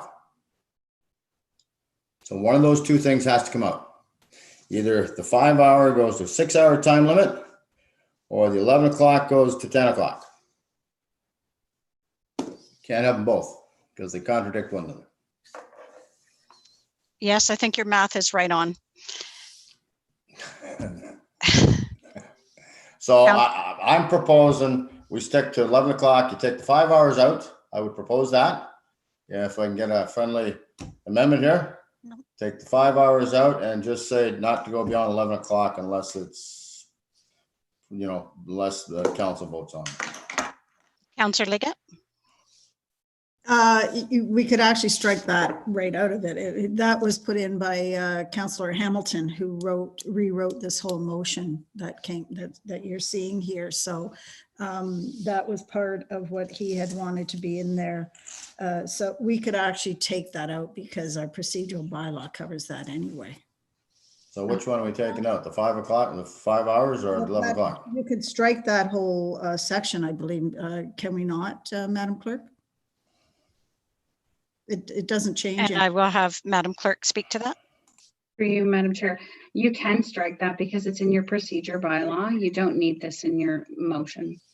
Right. So we'll just strike that out. Councillor Devine as seconder, is that okay with you? I agree to that because we're beating this up pretty good. All right, so we'll put that in the mix. And I'm going to next go to Councillor Hamilton, Reid, and then add Shade. Councillor Hamilton. Thank you, Your Worship, and through you. Just have a couple questions to clarify the potential, let's say, ramifications if we were to make the changes proposed. So if we had special council statutory public meetings starting at 5 p.m. and our special council meetings starting at 5 p.m., what would that actually mean in terms of, I know no one has a crystal ball, but what would that mean in terms of the quantity and the length of meetings that we might have? Would we end up having more meetings per week, or would we just say we're going to have like an all-night barn burner meeting once in a while that could go past midnight? Or if we did make these changes, what might be some of the results from making this change? Madam Clerk, did you want to speak to that? Through you, Madam Chair. The corporate leadership team meets weekly to do agenda management, and we will make every effort to be strategic in what comes to council on your agendas. So I'm confident that we'll do our best to ensure that council is having efficient and effective meetings so that we're not producing agendas that aren't going to be successful for you, especially if we're in a position where we are splitting your agendas this way. I think that you need to be able to be in a position where you're making decisions wisely at that late hour, and that's a decision that council will have to make if you want to go that late into the hour, that late at night. I know that we did that recently, and nobody was really in favor of going beyond a certain point of time. So that's another decision that you would have in front of you if you did have items that you wanted to address beyond a certain point in time, and that's up to council to make that decision. So that's always up to council, but I do think that your corporate leadership team makes wise decisions when they're putting agendas forward, and they'll continue to do that and bring you agendas that are, strategic, and we'll do our best. Thank you. Thank you. Is that it, Councillor Hamilton? Okay, I'll go on to Councillor Reid, then Councillor Adshade, Councillor Reid, and then Wolf. So Councillor Reid. Yes, thank you. My first request would be not right now, but when the time comes, when everybody has had their opportunity to talk, that we have the motion read that will be going forward. Because it's very difficult when we're piecemealing as we are right now, and trying to figure out what's in, what's not in, and so I would like to have it read. But just to speak to the motions as I understand, I think that they're coming forward, that we're establishing a 5 o'clock time for both the statutory public meetings, that's special council meetings, and also our regular special council meetings. And that may work, except in cases where we need to actually deal with a public meeting and within a given timeline. And I'm certainly can't speak to that as well as people from planning and development. You know, I know Elaine Brunshaw would be the one who I would go to and say, okay, do we have to have this on this meeting? Can we have less of the public meetings this time so we don't go over time, whatever? And I kind of worry about that with the 5 o'clock start, because we do have to meet timelines. We do have to be responsible in case any of these, as I mentioned before, end up in LPAT. So we have to do what it is expected of us as a council. So that's one of my worries there. Secondly, I mentioned it before, I do believe that motions are really important. Motions, they last for a lifetime, so to speak. I mean, we have archives of motions. So in my mind, when we put forth a motion, we need to be exact. We need to have wording that is wording that's acceptable to everyone. In all of my time in working with dealing with motions and being a part of large organizations in which motions are as important in those organizations as they are in this one, it has been my experience that we don't put reasons, and we don't put reasons in the motion. The motions are simply the facts. And so I think that paragraph that, and being as the times most recently established for council meetings, does not take into consideration or allow for individuals, public and councillors alike, who are employed full-time to be able to virtually attend during those times. Those are reasons, and those should be in a whereas. They should not be in the body of the motion. And I feel strongly about this. I think it's really important that our motions are exact and that they are factual. So I would like to see that particular paragraph removed. Thank you, Councillor Reid. I'll go to Councillor Adshade and then Councillor Wolf. Councillor Adshade.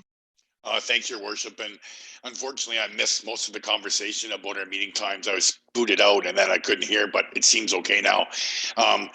My concern, I don't have any problem switching the special council meetings to 5 o'clock. That's no problem.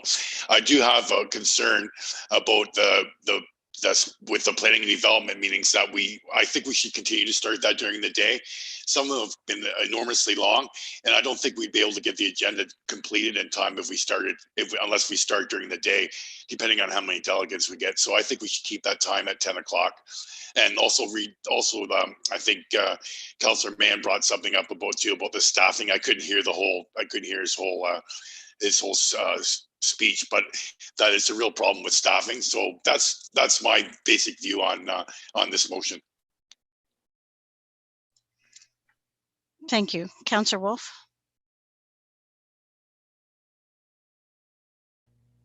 Through you, Madam Mayor.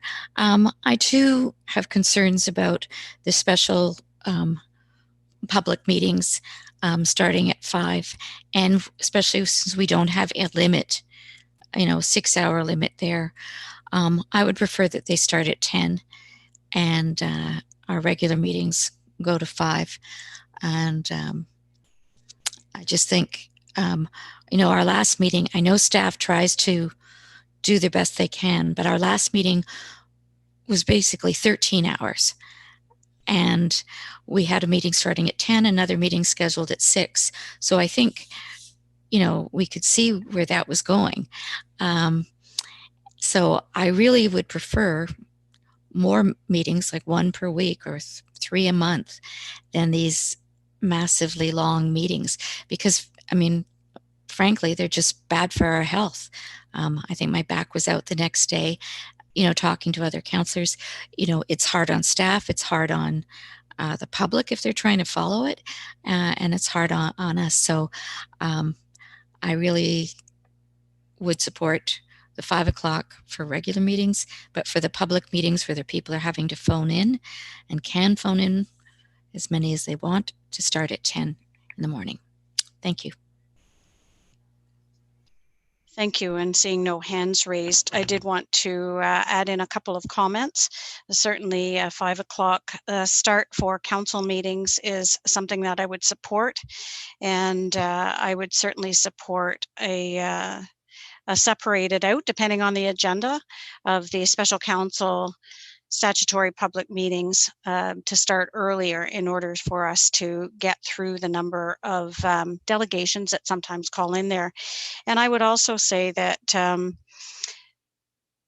sitting on 2 councils, noting the number of people that have come in during the daytime, both at committee day at the region meetings that I sit at, as well as here during the statutory public meetings that we've been running in during the daytime throughout this COVID period. And we're just really talking about the time where we're under a state of emergency, and we will get back to normal programming once we're able to get beyond this pandemic. But I also have an issue with some of the wording of this particular motion, because for somebody that works shift all their career, I would sometimes be much more able to attend a public meeting in the daytime, not in the evening time. And with the number of delegations that we've been having coming in, we've been able to accommodate the public during the daytime as well. I will now go back to Councillor Mann. Councillor Mann. Thank you, Madam Chair. And I hate to beleaguer this, but would we be wise to break the motion up into 2 sections then, and deal with council meetings and deal with statutory public meetings, and decide what time those meetings start? We've already identified that the council meetings start at 5 o'clock, 5 p.m., and that they would go until 11 p.m.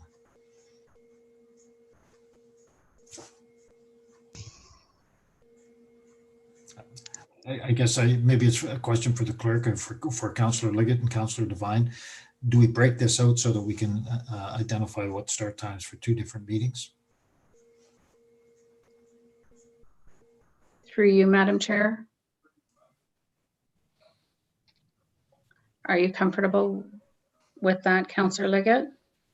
That's what I was going to. I think the motion needs to lose so that everybody knows where everybody stands on this, if that's the case. But I think that the clerk has addressed the fact that, with the 10 o'clock meetings, that if you're willing to put it into the hands of the corporate leadership team or management team as to what gets done where, that takes care of the whole problem of your all-day meetings at the same time. And again, I'm going to reiterate that the wording of a motion has to do with the person who makes a motion. So, being that is exactly the same as whereas. We have another one coming up which also gives the reasons for the motion, only the wording was used as whereas. So I think that that's pretty minor to be even bringing up at this point. But I think I will leave it the way it is, and if it loses, it loses. And I've done everything I can, and council will have to make the decision on if somebody puts something else on the floor. So I'd just like to see where this one goes. Thanks. Thank you. Councillor Devine. Yes, and through the chair, I'd just like to make a comment. If we go to page 137 of our package, there's 15 meetings listed out there. Out of those 15, 4 of those meetings went longer than 7 hours. And if we just check from 5 at night to 11 o'clock at night is 7 hours. That's what it is, 7 hours. So we could have got probably 70% of those meetings done in that time. And there was, and the one that was 8 hours and 45 minutes, the one that was 9 hours and 13 minutes, as I recall, we had some technical problems on there. Sure, it'd be nice to start early in the day, but I think from 5 o'clock to 11 o'clock, that gives us 7 hours. And I'm not going to argue about how the motion is written. All right.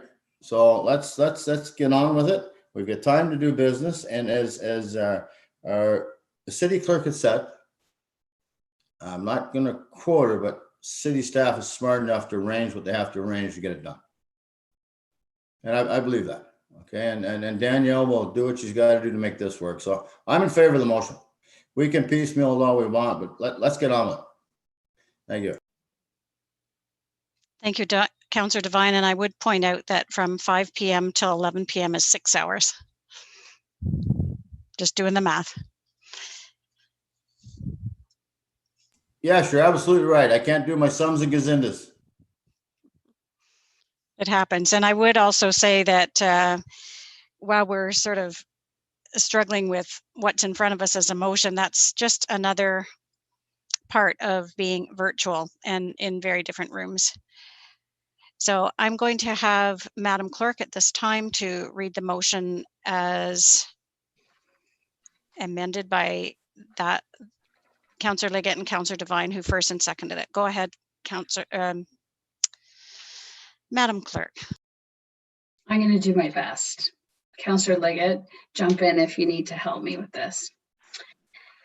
Recommendation that council approve a revised schedule of special council meetings for January to April 2021, separating special council meetings, statutory public meetings from special council meetings, which are set out in Appendix A of Report 2278 CRS, and provide alternate dates for those special council meetings, statutory public meetings. And that staff be directed to coordinate special council statutory public meeting items to accommodate these times. And being as the times most recently established for special council meetings does not take into consideration or allow for individuals, public, and councillors alike who are employed full-time to be able to virtually attend during those times. That council establish a start time of 5 p.m. for the two different types of meetings, special council and special council meetings, statutory public meetings, and special council meetings in order to accommodate the public as well as two councillors that are currently employed full-time. Okay. Councillor Liggett? Thumbs up. Councillor Devine? Awesome. Okay. Any further comments or questions? Seeing none, we're ready to call for the vote. Madam Clerk. Councillor Adshade. Opposed. Councillor Devine. Aye. Councillor Mehta. In favor. Councillor Hamilton. In favor. Councillor Liggett. In favor. Councillor Mann. Opposed. Councillor Reid. Opposed. Councillor Wolf. Opposed. Mayor McGarry. Opposed. And that fails. So now we'll go to any other council member who would like to put something on the table.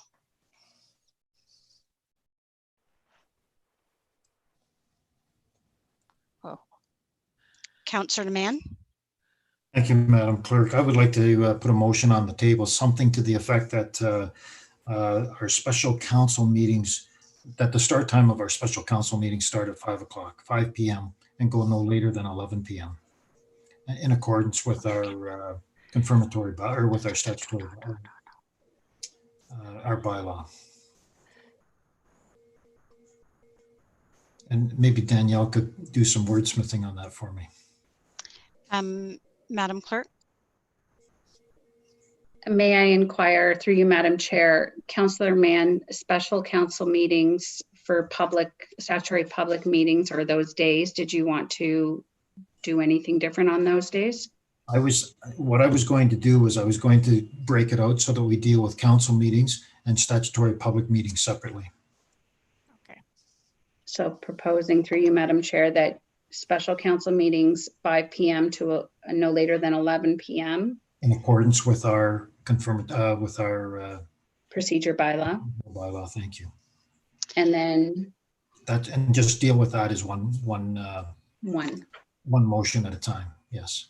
Okay. So at this point, then, because I've got a number of hands up, I'm just going to ask a member of council to see if you want to second that piece of it. That would be breaking out the meetings and starting at 5.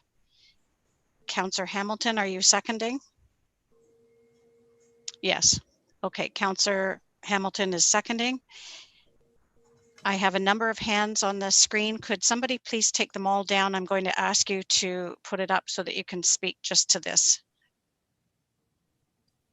Okay, now go ahead and put your hands up if you'd like to speak to the motion that's on the floor right now. Councillor Hamilton. Thank you, Your Worship, and through you. I know it's been a long, arduous process, but I think even establishing this as a compromise is a great step.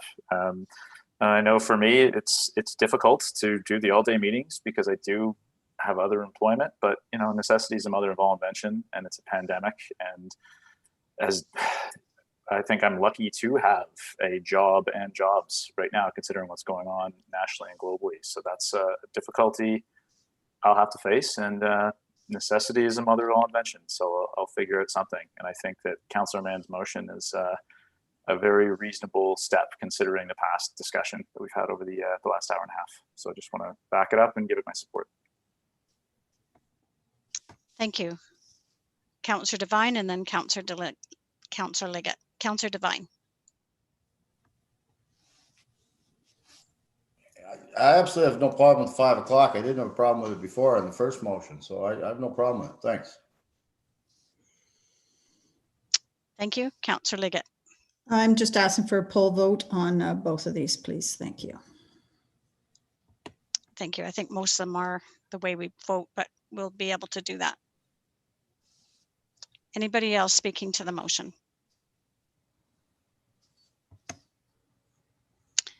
Seeing none, we're ready for the vote. Councillor Devine, are you there?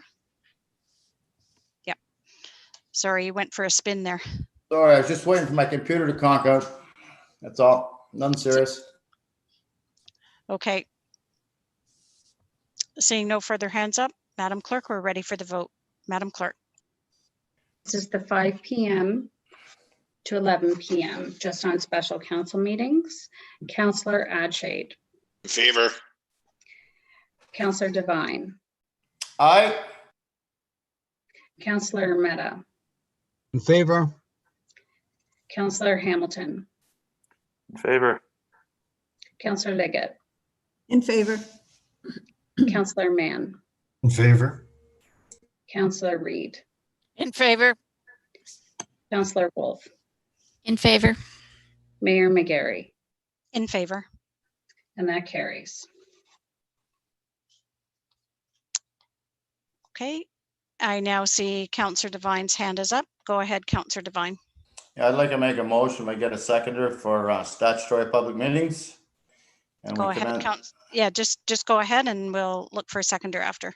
Thank you very much. That we commence those at 5 p.m. and no later than what the confirmatory bylaw says at 11, unless it's voted on by council. Thank you, and I'll do the same thing. I'll have somebody to just wave to see if you'll second that motion.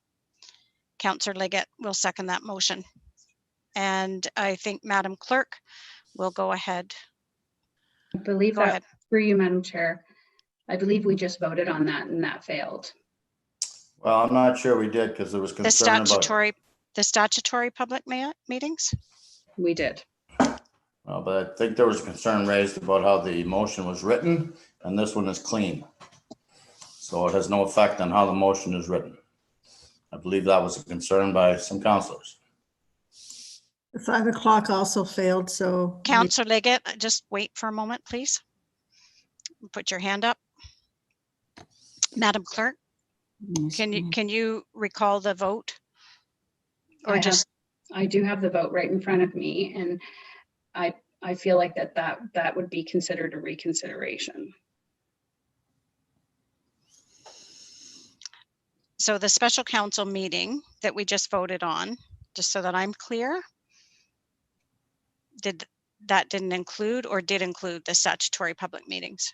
It did include. I can read back what I read out if you wish. Please.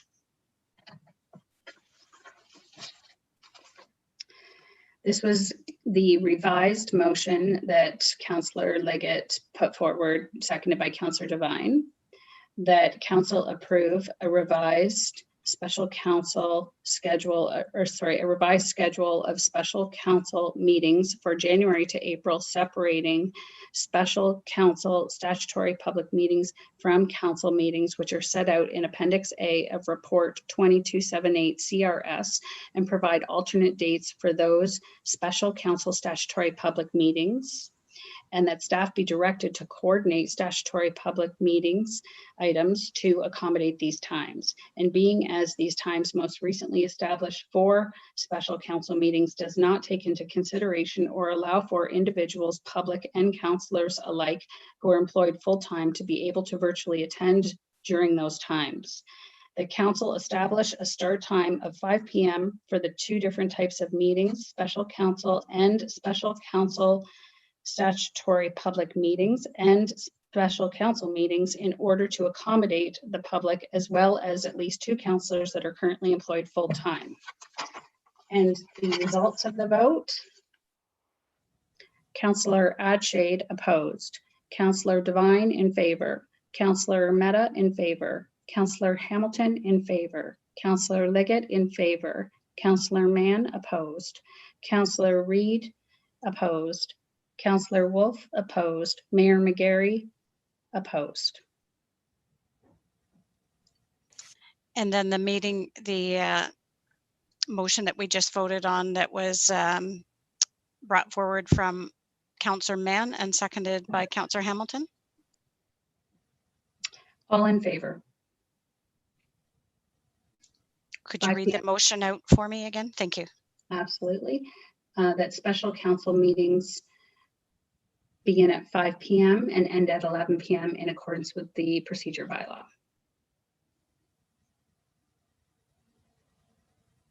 Okay, thank you. I have a couple of speakers here, Councillor Liggett and then Councillor Wolf. Councillor Liggett. Thank you, Madam Chair. So I hear what the clerk has to say and I understand what she is saying. But if you look at the original motion and how it was done, you had both types of meetings at 5 o'clock. So Councillor Mann's motion was the same meeting with the same time. We didn't have a vote of reconsideration on that. Councillor Devine has put the other kind of meeting on at another time, and we're being asked to do a vote of reconsideration, when in reality, it's the same situation for either of those. Thank you. Councillor Wolf, Councillor Reid, then Councillor Mann. Councillor Wolf, or David, please, David Calder. Sorry, Mayor McGarry, I think I need to jump in. There is no objection to the last vote regarding your regular meetings, but the clerk is correct. My added to this though is your meeting has not closed. You don't need a vote of reconsideration until after close of meeting for a future. So I think, Chair McGarry, if I may give you some guidance, I would accept the second recommendation for the statutory public meetings for 5 o'clock hold the vote on that one as well, since you've already done it for the first one, and just do that. So I think the debate right now is to the 5 o'clock for the planning council meetings. And I would proceed with that debate and vote and then go from there. But you've confirmed that your regular council meetings are at 5 o'clock. Sorry, I just felt we're just getting tied up in procedure, and I think you just need to move on. I think so. So if I may, sorry. So David, you're recommending go forward with Councillor Devine's? Correct. Okay. You already held the vote on it. The other one that, as Councillor Liggett said, would have required reconsideration as well. But I'm suggesting reconsideration isn't even required yet because you haven't closed your meeting or done a confirmatory bylaw. So you can still debate the issues. You're just going backwards a little bit. Thank you. So if my memory serves me on procedure, and I do, I don't mean to jump in on the clerk. I just think we're just getting tied up on something, and you've made one vote. So let's go to the next one and see where that goes. Okay, so Councillor Devine has placed on the special council meeting, statutory public meeting starting at 5. Is that correct? Just recapping. Okay. All right. Speaking to that motion, please put up your hands if you'd like to speak to that motion.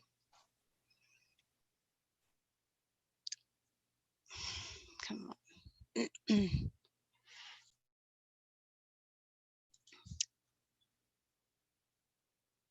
And seeing no hands, we'll vote on that motion. And Madam, could I just confirm that again, please? For you, Madam Chair, the motion? Yes, that Councillor Devine brought forward and was seconded. That statutory public meetings begin at 5 p.m. Is that correct, Councillor Devine? Thank you. Councillor Mehta? Thank you, Your Worship. Just so I understand, is that just the public meetings, or would that include the planning portion on top of that, or has that been separated, right?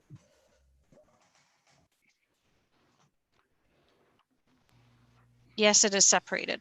We've already voted on the special council meetings. This is to incorporate those special council meetings that have statutory public meetings in it. And Councillor Devine has put on the table that it can start at 5 p.m. and it was seconded. That's what we're debating right now. Thank you, Your Worship. I just wanted to make a quick comment that I'm still comfortable with that time because I do believe it gives us ample time to hear from the public. So I think a lot of our public meetings have been done in 5 hours or less, so I'm quite comfortable with that time, but that's my opinion. Thank you. Thank you. Anybody else speaking to the motion? Seeing none, we'll call for the vote. Madam Clerk? Councillor Adshape? Opposed. Councillor Devine? Aye. Councillor Mehta? In favor? Councillor Hamilton? In favor. Councillor Liggett? In favor. Councillor Mann? Opposed. Councillor Reid? Opposed. Councillor Wolf? Opposed. Mayor McGarry? Opposed. And that fails.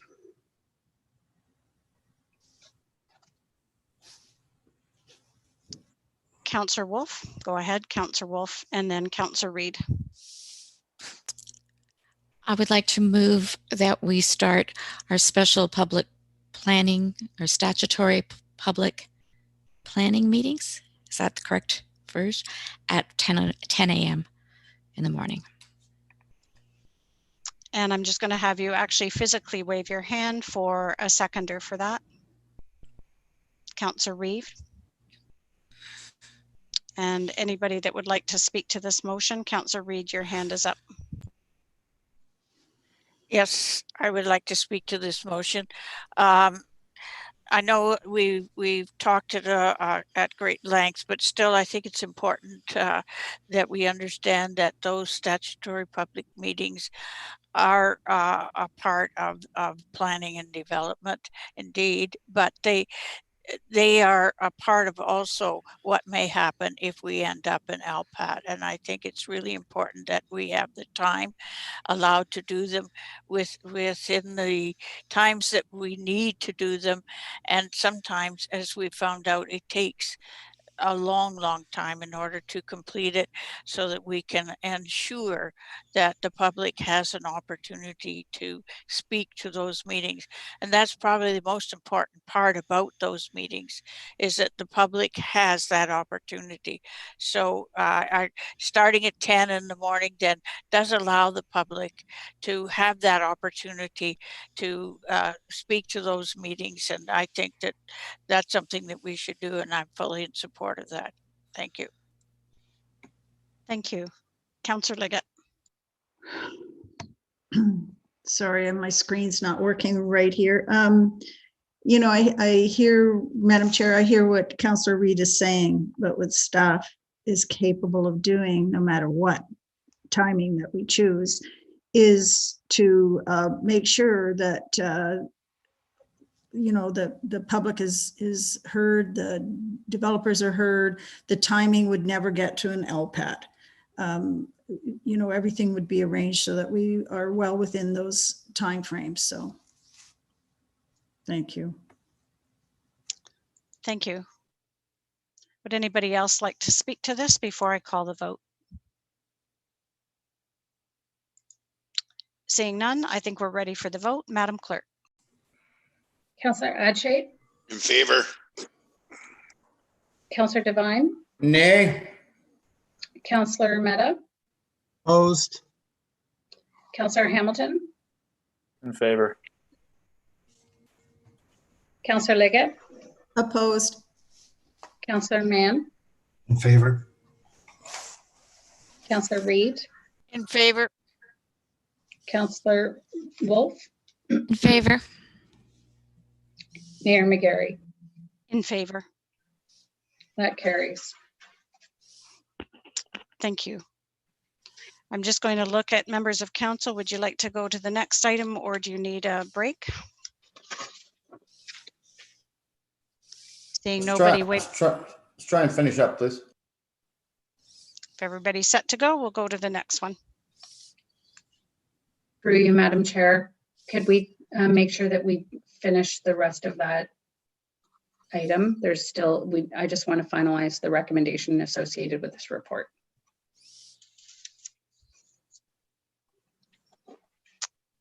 Okay.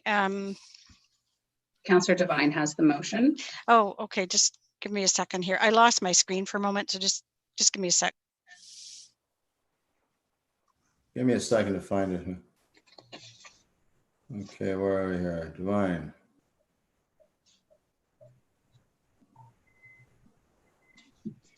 Okay, well, yeah, kind of sort. I'm not sure what we've got here. Okay, okay, this is Councillor Devine, second by Councillor Mann, that the council approved council meetings for January to April 21st is set out in Appendix A of Report 20-278 bracket CRS. Okay, and then it goes on to say about the established start time. So I'm assuming that's all we're talking about there, is that the Appendix A. Is that correct, Danielle? Through the chair, you would insert the start times of 5 p.m. and 10 a.m. Okay, that's fine. The council established start times of 5 a.m. or 5 p.m. and 10 a.m. for the two types of special council meetings set on Appendix A of Report 20-278 bracket CRS, being the revised schedule of special council meetings to be held from January and April 2021. That's it. Thank you. All on the same page now. Well, we think. We hope so. Much easier in council chambers. I don't see any hands raised. So no questions. Any comments from council members? Seeing none, I think we're ready for the vote. Madam Clerk. Councillor Adshade. In favor? Councillor Devine. Nay. Councillor Mehta. In favor? Councillor Hamilton, In favor. Councillor Leggett, Opposed? Councillor Mann, In favor? Councillor Reid, In favor. Councillor Wolf, In favor. Mayor McGarry. In favor. Thank you, that carries. Thank you. We'll now move on to notices of motion. Could Councillor Devine, I think you need to mute. Thank you. Great. We'll move on to notices of motion. We have a notice of motion coming from Councillor Ermetta that I understand he'd like to put forward this evening. I understand that Councillor Ermetta would like to have his motion on voted as well this evening. In order to do that procedurally, Council is required to pass a motion to waive the rules to vote on it at this meeting rather than bring it forward to the next meeting as per our procedural bylaw. The topic of Councillor Ermetta's notice of motion is being discussed in committee at the Ontario Legislature this week and will likely be voted on it before the Ontario Legislature rises for the session on December 10th, 2020. Therefore, given the timing around this, waiving the rules of notice to vote on this seems appropriate this evening. So I'm going to ask Councillor Ermetta to put the motion forward to waive notice on the floor. And do you have a seconder for this notice, Councillor Ermetta? Thank you, Your Worship. I'll need a seconder for that. I see Councillor Adshade. He's got his hand up. Thank you. Councillor Adshade, that's okay with you? All right, thank you. Do you have the notice of motion to waive, Councillor Ermetta? Could you read it in its entirety? Yes, I do, Your Worship. So it is moved by myself, seconded by Councillor Adshade. The recommendation is that Council waive the timing of notice requirements as set out in the City of Cambridge procedural bylaw 18-15 in order to permit a notice of motion regarding Bill 229, Protect, Support, and Recover from COVID-19 Act, Schedule 6, Conservation Authorities Act. And I just wanted to thank you too for wording it so well that the matter is urgent, and that would be the reason why I would be putting this forward to be considered now. Thank you. Thank you. If there's no further comments, then I'm ready to call for the motion on notice to waive procedure. We're ready for the vote, Madam Clerk. Councillor Adshade, In favor. Councillor Devine, Aye. Councillor Ermetta, In favor? Councillor Hamilton, In favor. Councillor Leggett, In favor? Councillor Mann, In favor? Councillor Reid, In favor. Councillor Wolf, In favor. Mayor McGarry, In favor. and that carries. Thank you. Now, Councillor Ermetta, you may proceed with your notice of motion regarding Bill 229, Protect, Support, and Recover from COVID-19 Act, Schedule 6, Conservation Authorities Act. Go ahead, Councillor Ermetta. Thank you, Your Worship. This motion is moved by myself. It's seconded by Councillor Wolf. It says, Bill 229, Protect, Support, Recover from COVID-19 Act, Schedule 6, Conservation Authorities Act. Whereas the province has introduced Bill 229, Protect, Support, and Recover from COVID-19 Act, Schedule 6, Conservation Authorities Act, and whereas the legislation introduces a number of changes and new sections that could remove and/or significantly hinder the Conservation Authority's role in regulating development, permit appeal process, and engaging in review and appeal of planning applications to manage watershed natural resources and ensure people and property are safe from natural hazards. And whereas we rely on the watershed expertise provided by local conservation authorities to protect residents, property, and local natural resources on a watershed basis by regulating development and engaging in reviews of applications submitted under the Planning Act. And whereas the changes allow the minister to make decisions without Conservation Authority watershed data and expertise, and whereas the legislation suggests that the minister will have the ability to establish standards and requirements for non-mandatory programs, which are negotiated between conservation authorities and municipalities to meet local watershed needs. And whereas municipalities believe that the appointment of municipal representatives on Conservation Authority Board should be a municipal decision, and the chair and vice chair of the Conservation Authority Board should be duly elected. And whereas the changes to the duty of members contradicts the fiduciary duty of Conservation Authority Board members to represent the best interests of a conservation authority and its responsibility to the watershed. Whereas conservation authorities have already been working with the province, development sector, and municipalities to streamline and speed up permitting and planning approvals through Conservation Ontario's Client Service and Streamlining Initiative. And whereas changes to the legislation will create more red tape and costs for the conservation authorities and their municipal partners, and potentially result in delays in the development approval process. And whereas municipalities value and rely on the natural habitats of water resources within our jurisdiction for the health and well-being of residents, municipalities value the Conservation Authority's work to prevent and manage the impacts of flooding and other natural hazards. And municipalities value the Conservation Authority's work to ensure safe drinking water. Now therefore be it resolved, one, that the province of Ontario work with conservation authorities and municipalities to address these concerns by repealing Schedule 6 of the Budget Measures Act, otherwise known as Bill 229.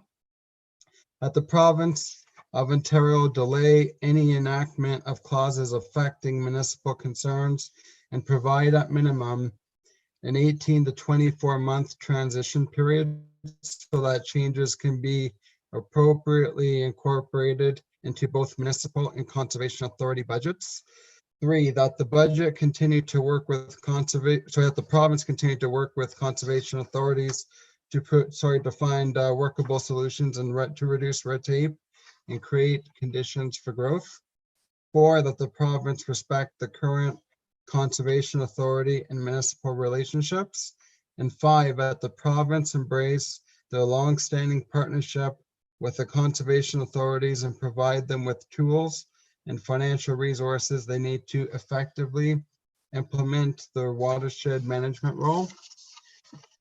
And that this resolution and a copy of the Grand River Conservation Authority report GM 11-85 proposed amendments to the Conservation Authorities Act through Bill 229 be forwarded to the Premier, the Ministers of Environment, Conservation and Parks, Natural Resources and Forestry, Municipal Affairs and Housing, and Finance, all opposition leaders and opposition critics, the Association of Municipalities of Ontario, the Rural Ontario Municipal Association, Canadian Environmental Law Association, the Cambridge MPs and MPPs, the Cambridge Chamber of Commerce, and all municipalities and conservation authorities in Ontario. And I would like to speak to it. Go ahead. I think you get the prize for the longest motion this evening, but go ahead, Councillor Ermetta. Thank you, Your Worship. That might have been Councillor Montero, but it very well might be. I won't go on and on, but I think, we all realize how important a motion like this is, that the province, like the changes are proposing, are of great concern. And healthy drinking water, a healthy environment, those are paramount.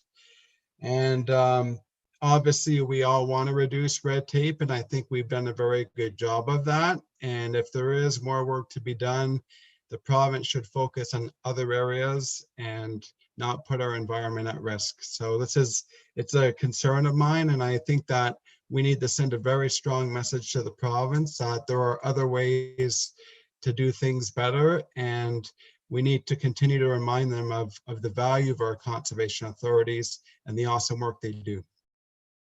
And in Cambridge, we've done a very good job in streamlining the process. I think our approvals are actually quicker than Hamilton and Toronto from what I hear. And I think, we've done a great job and we'll keep doing that. So anyways, I just wanted to send a strong message to the province on this, and thank you. Thank you. Councillor Wolf and then Councillor Reid. Councillor Wolf. Through you, Madam Mayor, I just wanted to say I strongly support the motion. I think the motion says it all, so I won't go into it. But also to note that we had many constituents who are also very concerned with this motion that the province is bringing forward, and they have asked us as a council to pass a motion showing our concern and expressing our belief that the Conservation Authority should remain as it is and look after the watershed for all of us. Thank you. Thank you. Councillor Reid and then Councillor Leggett. Councillor Reid. Thank you. Well, I just want to say thank you for the leadership of Helen Jowett, who is the chair of the Grand River Conservation Area, and you, Mayor McGarry, as a member of that Conservation Authority, for the report that you have put forward and sent to the province on behalf of all of us. And I'm very happy to be able to support this motion that we're bringing forward tonight. Thank you. Thank you. Councillor Leggett. My support is like off the charts for this, and I'm very grateful for Councillor Ermetta for realizing that time is of the essence here. I understand that there were hearings being held today with different speakers because, as a founding member of GREN, the Environmental Network for the whole region, which is the umbrella group for all of the environmental groups in the region, they have a speaker there today as well. I don't know how many, but they had, I think it started at 3 o'clock this afternoon. So thank you, Councillor Ermetta, for taking this on and running with it. And it's one of our most valuable motions we could have for this year. Thank you.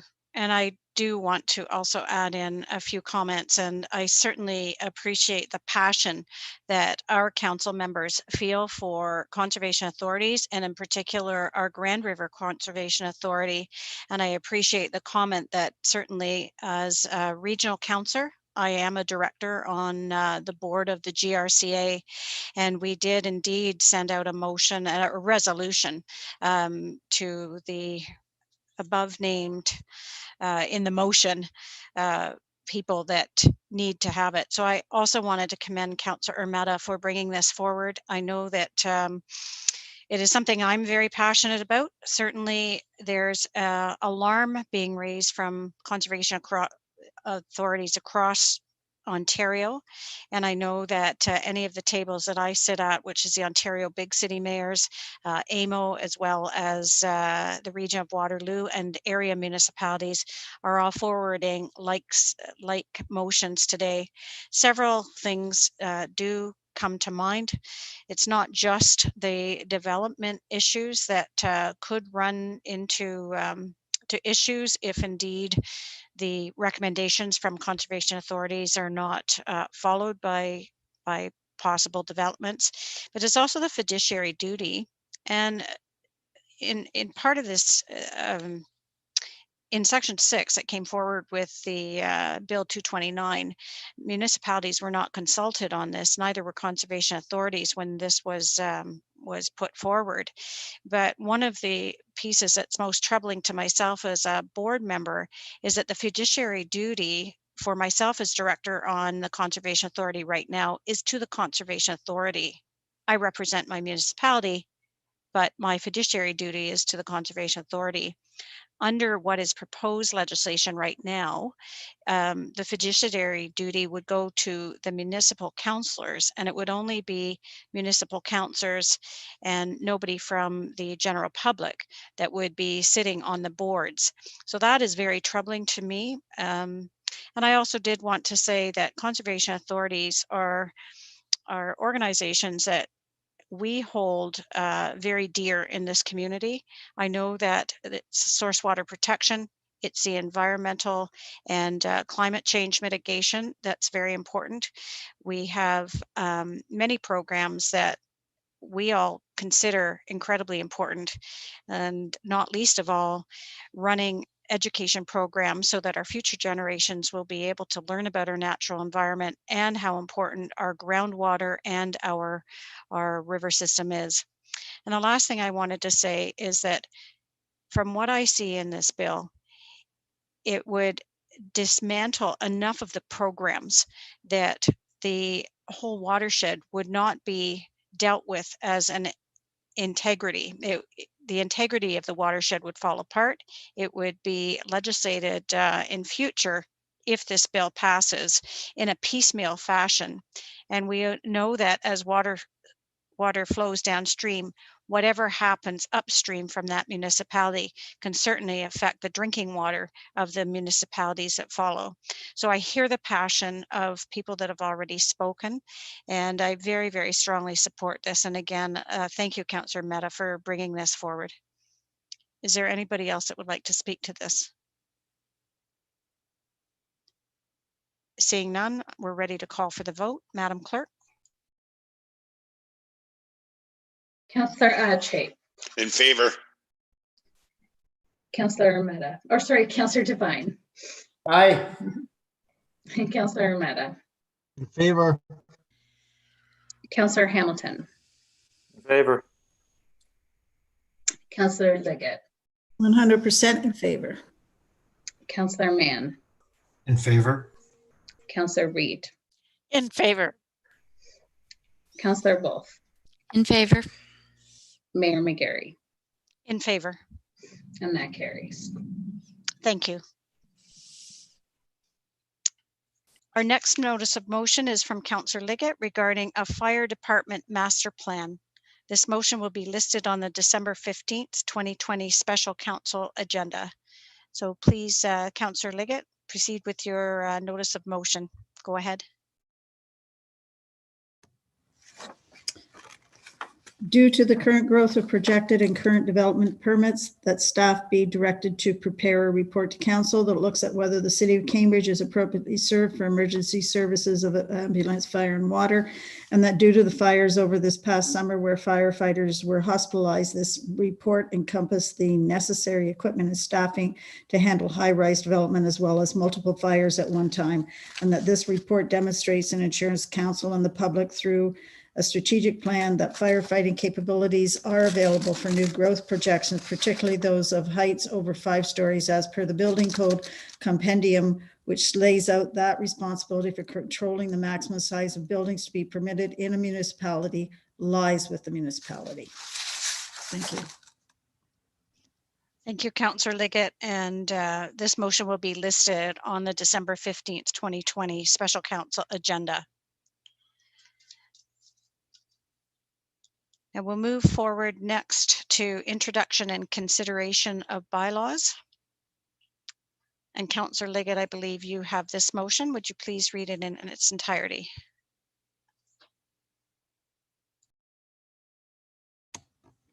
Not sure who my seconder is on this. Councillor Wolf. Councillor Wolf. Okay, thank you. Moved by myself and seconded by Councillor Wolf. Introduction and consideration of bylaws 20-11-2, being a bylaw to amend Schedule B of bylaw 184-06 to establish a system of disabled parking bylaw 20-113, being a bylaw to amend Schedule A of bylaw number 185-06, designating private roadways as fire routes and to prohibit the parking of vehicles thereon, fire route bylaw 20-114, being a bylaw to amend Schedule A of bylaw 18606, prohibiting the parking or leaving of motor vehicles on private property bylaw 20-115, being a bylaw to amend zoning bylaw number 150-85 as amended with respect to part lot 4, concession 10, North Dumfries, parts 1, 3, 4, 5, and 6, plan 58R 2436, and part 1, plan 58R 20570, part lot 4, concession 10, part 3, plan 58R 2570, part lot 4, concession 10, North Dumfries, part 2, plan 58R 2570, Block 49, Plan 58M 250, S/T easement LT 96010 in favor of the Corporation of the City of Cambridge over part of said block being Part 18 on 58R-13818 and Block 70, Plan 58M 578, City of Cambridge. 20-116 being a bylaw to exempt certain lots or blocks pursuant to subsection 50 brackets 5 of the Planning Act, RSO 1990, C Part 13 as amended lot, part lot control exemption 18-48 and 74 -84 Harrison Drive and 33 /71 Munch Avenue. 20-117 being a bylaw to exempt certain lots or blocks pursuant to subsection 50 brackets 5 of the Planning Act, RSO 1990, C Part 13 as amended, brackets part lot control exemption -195 Hespeler Road. Thank you. If Councillor Mehta got the longest, you got the fastest motion in tonight. Well read. Seeing no comments, I think we're ready for the vote. Madam Clerk? Councillor Adshade. In favor. Councillor Devine. Aye. Councillor Mehta. In favor? Councillor Hamilton. In favor. Councillor Liggett. In favor. Councillor Mann. In favor? Councillor Reid. In favor. Councillor Wolf. In favor. Mayor McGarry. In favor. That carries. Thank you.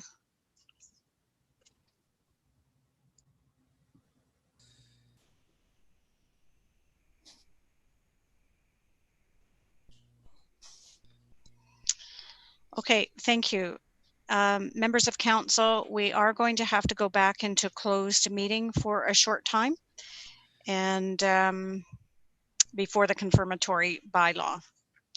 So I am going to entertain a motion to go into closed session. And I'm just going to confirm with the clerk. I'm drowning in paper here. Just trying to find the reason that we're going back into closed session. Thank you. I'll read it for you. That would be great. Thank you. Recommendation in accordance with section 239 2D of the Municipal Act 2001, council to convene in closed session at 7:38 p.m. to consider the following subject matter: labor relations or employee negotiations. Verbal update from Dave Bush. Thank you. And so I'll need a mover and a seconder for that. Councillor Reid, will you move that? And a seconder? Councillor Mann? We're ready to call for the vote. Madam Clerk?